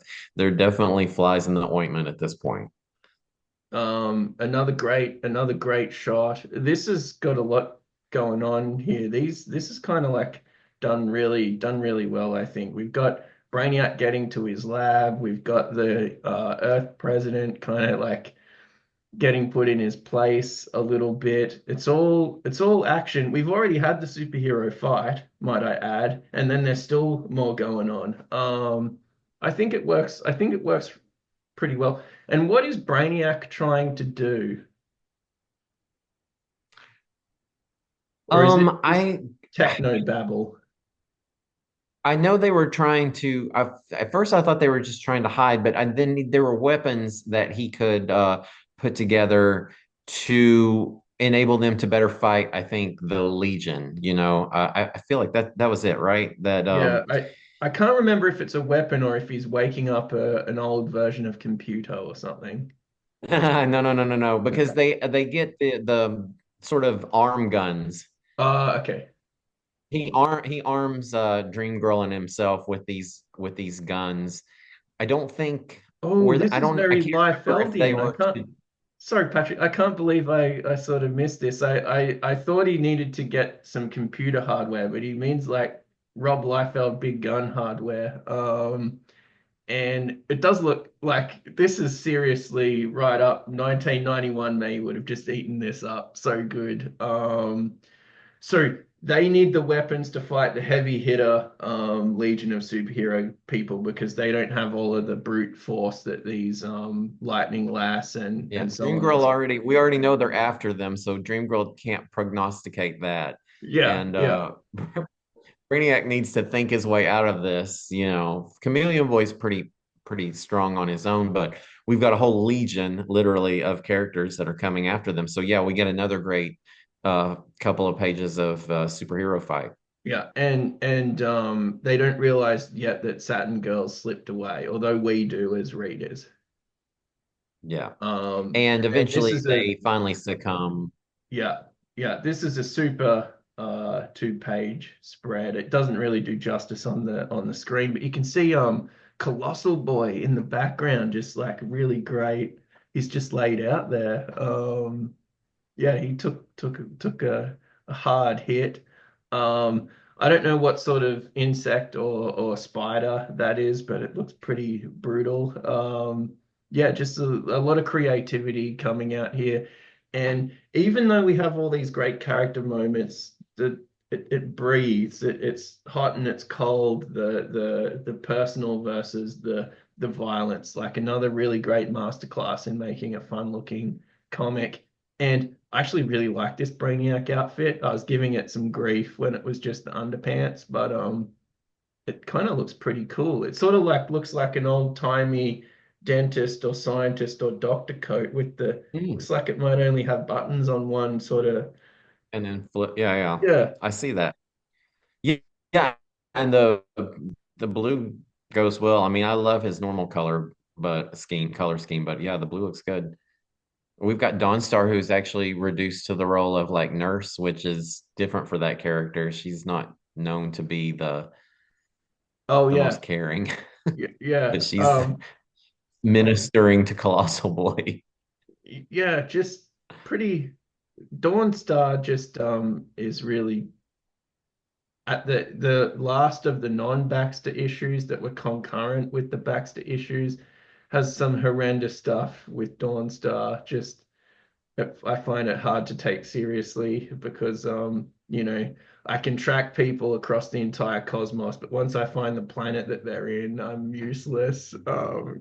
Just really bizarre stuff with just a cool look though, but a sort of silly power set. Um, Now this is where the rubber is going to meet the road for Saturn Girl. And it is one of these, it's almost like a boxer or a wrestler getting in the ring. She's got the trench coat, and then it's like, or someone warming up on the side of the field for their sports, and then they like strip off the tracksuit and they're in the race gear. Like this is done really, really well. Once again, giving the villain the chance to like do a little bit of a spiel, but it doesn't become sort of really silly. And Monel and Ultra Boy just look, they're holding their world championship belts as they get ready to sort of fight. Especially Ultra Boy. Yeah, he's got a whole World Wrestling Federation thing going on there. I was gonna say exactly. Yeah. So And you're like, Saturn Girl's in trouble. Like, what is she gonna do about the bodyguards who are basically the two most powerful Legionnaires? I don't think she Oh, has the. wait. Yeah, I don't. I think she's in real trouble. I actually thought that this would not go well. I was wrong. Yeah, this was another example of when I just love it when they let a character just turn loose. And she goes Dark Phoenix on their ass. Yeah.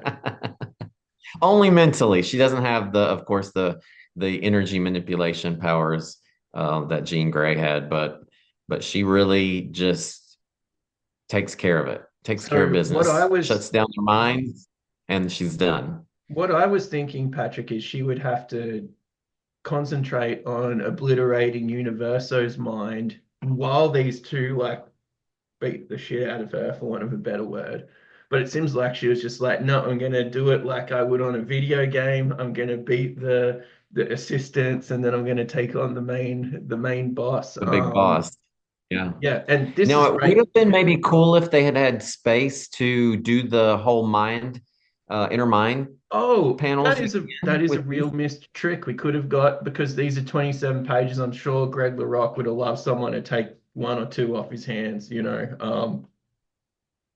that And maybe we can do could it have had, on. a little bit more because it does kind of go quick. Yeah, this is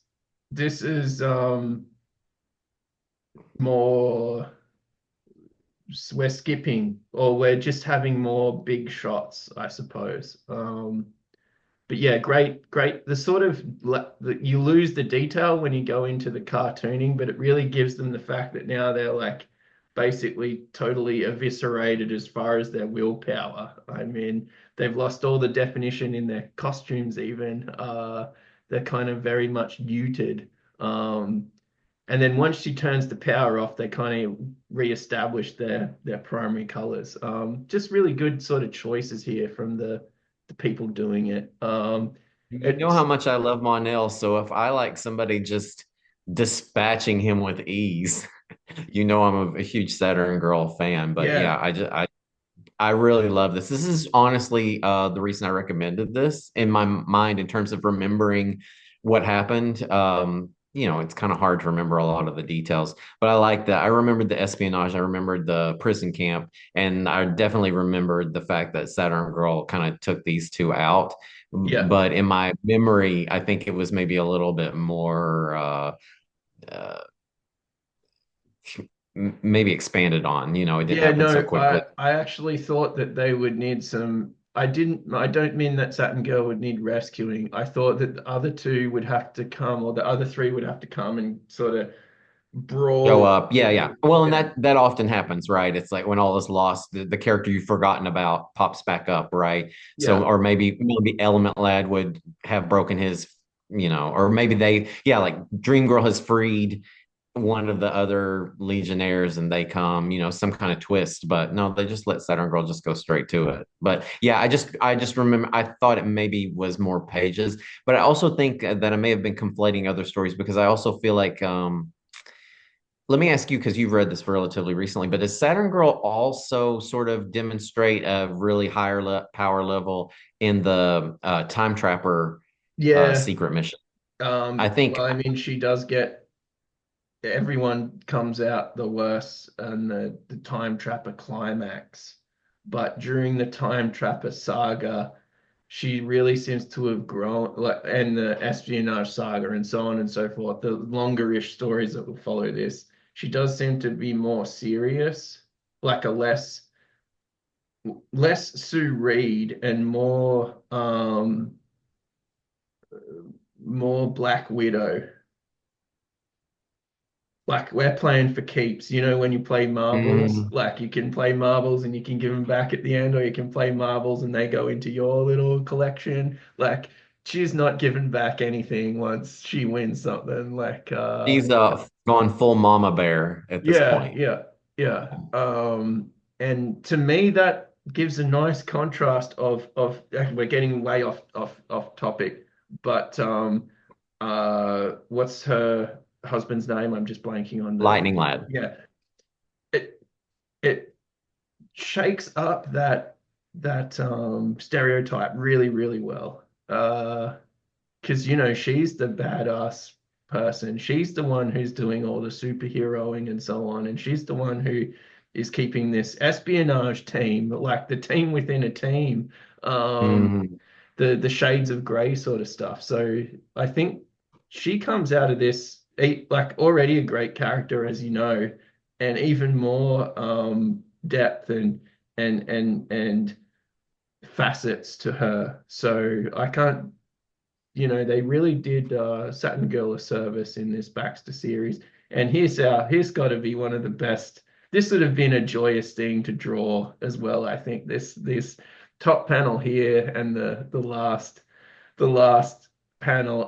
And that is not a jab. That is a cross. That's gonna your both your fist and the other person's face will smart after this one, Patrick. If my experience with boxing is any indication of what's going on here.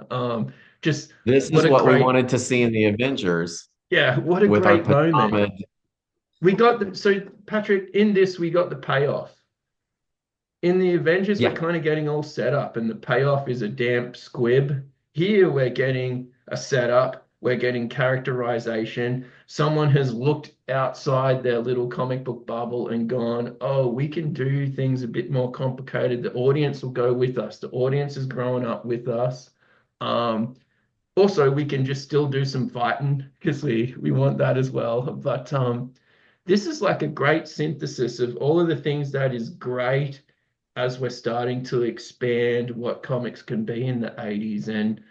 And at the end of it though, we just want to see Saturn Girl punch Universo, Exactly. which is fantastic too.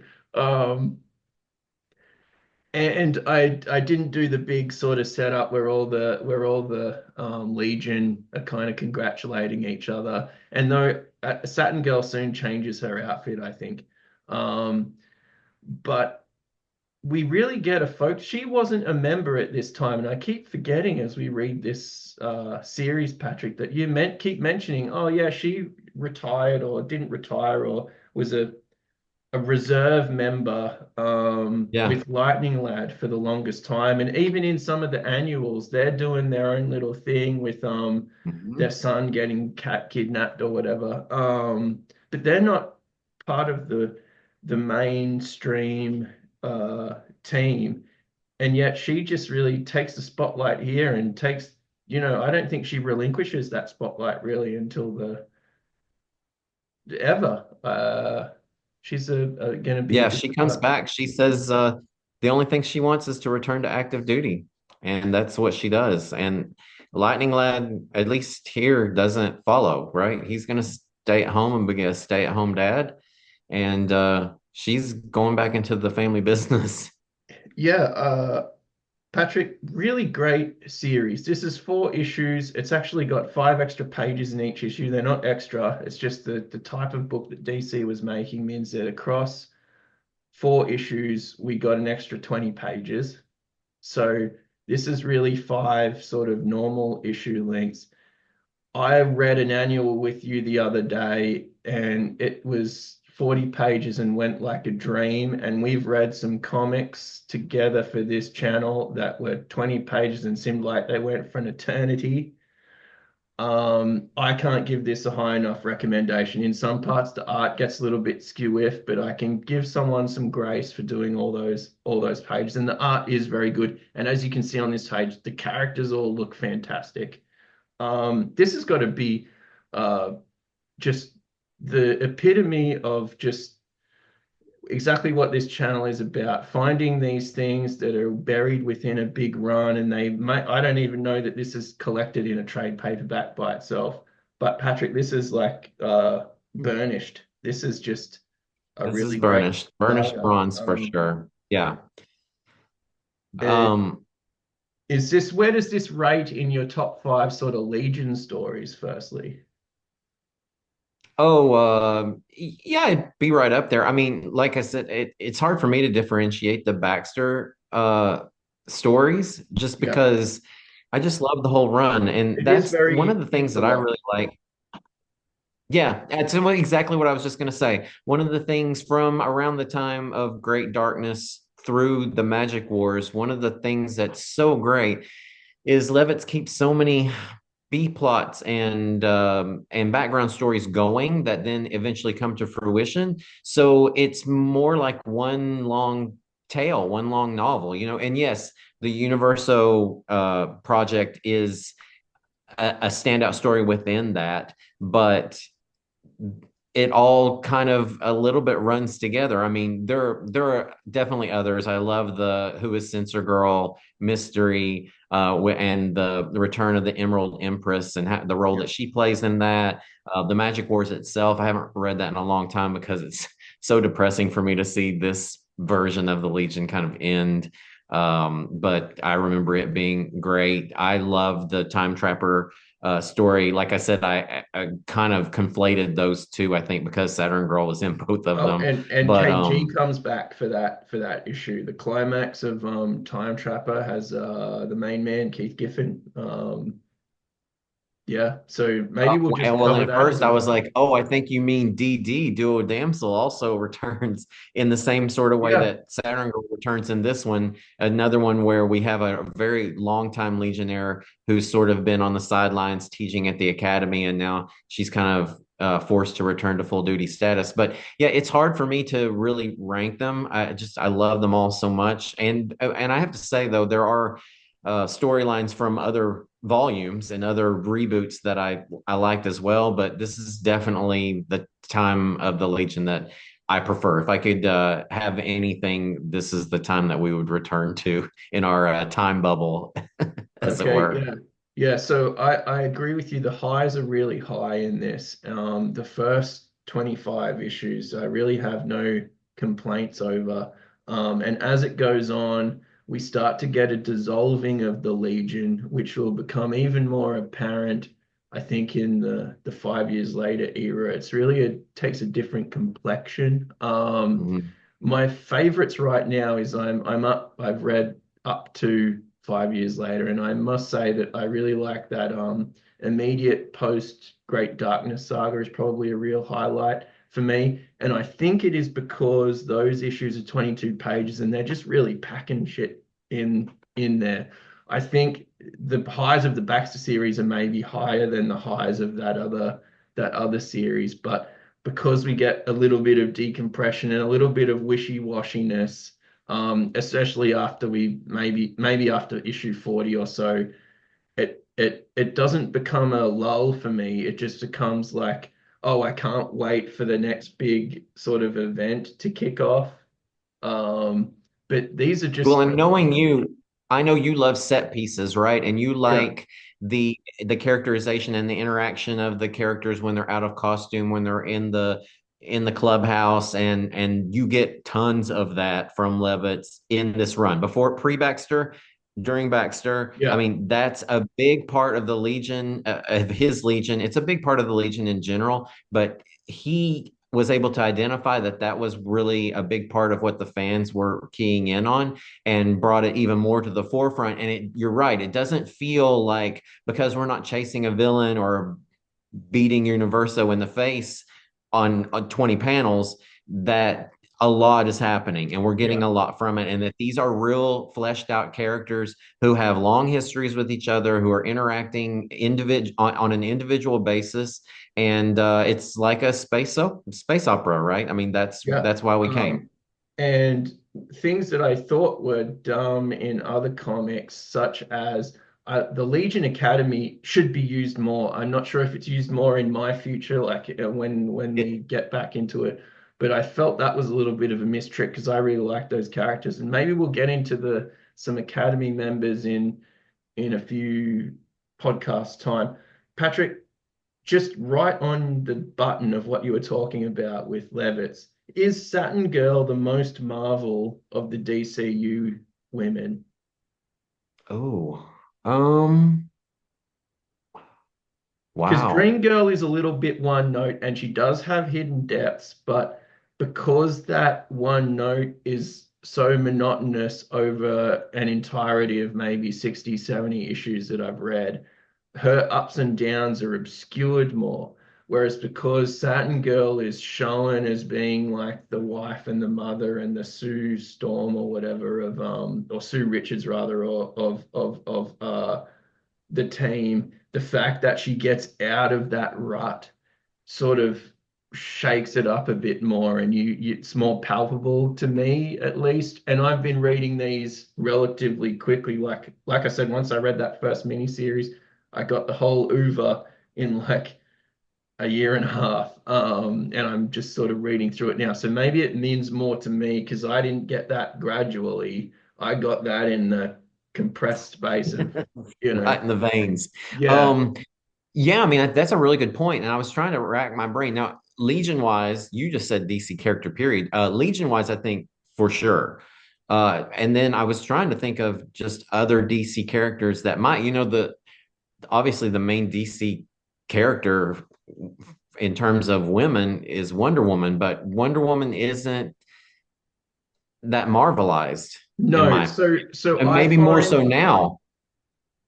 just to iterate what I was getting at, Wonder Woman changes her concept here and there. So in the New 52, like there were only women and they all sort of went a Viking to kind of like find a mate and so on and so forth. But then there was like so they changed the concept of Wonder Woman, but the character is essentially the same. Whereas the change I find in Saturn Girl is actually the character is changing.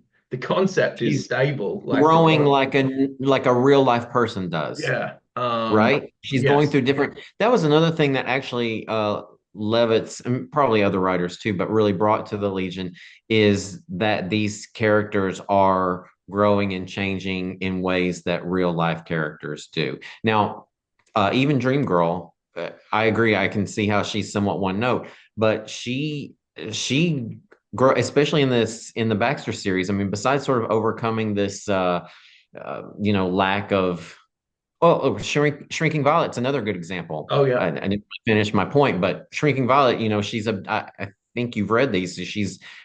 We find out that she's been abducted by terrorists. Yeah. Someone has taken her place within the Legion. She comes back a completely different character. And A when that, bodybuilder read into huh? that. A bodybuilder, I think, read into that. Oh, I mean, she's very rough, and then she changes other aspects of her character and personality as we go on. She has different love interests that kind of surprise people, and yeah, I mean, she really changes. But he really did. Not all the characters. All the characters have bits of growth. I mean, but different ones are Oh, so sort of. this let's put this the most Marvel of all of them. Like I think the Legion is very, Oh very yeah, yeah. close No, no, no. I together. agree. That's what you said to begin with, and I Yeah. agree with that. I think that's a fair statement. But just in thinking of that, I'm like, oh, you know what? I mean, he does a decent job of developing characters, and so that things aren't status quo, right? When we end a 20 issue arc, the characters that we're with at the end aren't just rehashes of who the characters were when they started. And that's a really great thing to see in comic books that you don't always see, especially in this time period. Maybe that's more common these days. I can't say, I but think these days, Patrick, it's more common to change the concept rather than the character. just throw the And baby out with the bathwater, yeah, reintroduce everybody. You know, if you want a gender swap yeah. or whatever, just change them completely and change their origins and start over. And I haven't done my Great Teen Titans reread, but the only thing I can think of is maybe Donna Troy or Starfire have that similar sort of stuff happen. And haven't done my big Catwoman reread yet, but I think if you the Catwoman might be a changing of the concept, and I haven't read some of that, so I'm like that might just be the concept and the the story she is plugged into rather than necessarily the character herself that is doing all of the changing. So, Maybe Hawk Girl. oh yeah, okay, because I'm is it kidding. is One it of her your bro favorites. because is it her brother Okay. or her husband? It's her. Yes, it's her husband. Because that is a hell of a lot of character growth. If I'm kidding. I no, just know because she's one of your new favorites. yeah, I can I just actually never. love the design of that character. It's so I, good. I actually really love the design of that character, but she's a fertile ground. She could probably use some development, I think. So we joke, we kid about Hawk Girl. Shara Cartar, if you're listening, leave your comments below. I do want to read some the Hawk World series looks really cool, and maybe I will finally figure out who is like related and who isn't related in the Hawk universe. So it So was my last it little was comment. great to finally do the Legion. So my last comment, Patrick, or my second last comment is there more Legion in our future?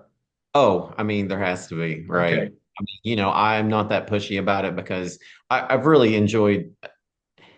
I've enjoyed producing the podcast. I haven't necessarily enjoyed all of the stories and some of them I chose. So that's my fault too. I don't blame you for that. But yeah, definitely. There's definitely other stories that we should absolutely get into. In fact, one of the ones that I just mentioned earlier is probably one, hopefully you enjoyed it when you read it, but the whole mystery behind Censor Girl. I love that character so much. To me, that was I don't want to give anything away, but that was taking a one character who was maybe underutilized and underappreciated, and just blowing my mind with it. And a lot of those I actually read at the time. The Okay. Universo saga, I may have been. It's weird. I don't know how I missed it. I think the Baxters were really hard to find where I was. But for some reason, I happened to have read most of the Censor Girl stuff when it came out. And she's 100% one of my top five Legionnaires of all time. I love that character. Okay. Love the design, love the power set, everything. Maybe it seems like we might delve in and out of some old-timey um, Legion while we gear ourselves up to maybe do perhaps Yeah. 5 years later. So I can come at it with fresh eyes, you can come at it with fresh eyes. Um, and this is what the challenge is about, these underloved parts of the Bronze Age and the Copper Age, if you will, where this is actually just really good comics and it just doesn't necessarily have the hindsight joy that it maybe deserves. But I'm really looking forward to that, Patrick. And just before we go, I do want to shout out two things that have really helped me with my Legion lore. One is Comics Archaeology, which is by a blog, and it covered a lot of the pre 5 years later stuff and kept all the characters and storylines straight, and that was really really good. And the other thing is it's still and that comics archaeology is still ongoing, so you can find that on Google. And also a podcast called the Legion Clubhouse podcast, and that does like maybe one or two issues of Legion of Superheroes every podcast, and it started from like the start, and I just Mm. would listen to them. After I would read an issue, I would look up this comics archaeology and get a handle on it, and then I would listen to the podcast and kind of like just to because it's like it's not like the X-Men. The X-Men usually there were six X-Men in each issue. This is more there's 25 characters.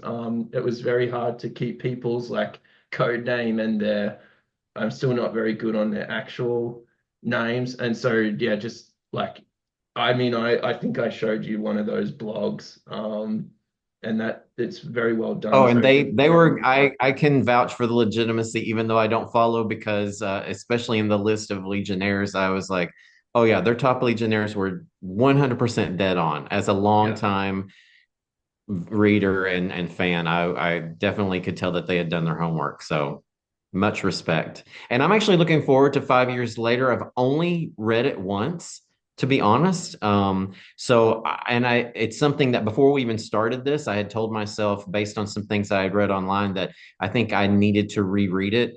It was a little bit difficult at first because, like I said, it took me a little while to get over the fact that the Levitz era was over, even though I do love Keith Giffen, but the change in tone and art style is so drastic that it maybe was a little jarring for me the first time. So Okay. I think I'll get a lot more out of it reading it again. So Well, Patrick, I'm really looking forward to an upbeat, light-hearted, ambush bug style Legion of Superheroes read. So, yeah, in my future, it looks like 5 years later is very bright. So maybe you don't disabuse me of that notion just yet.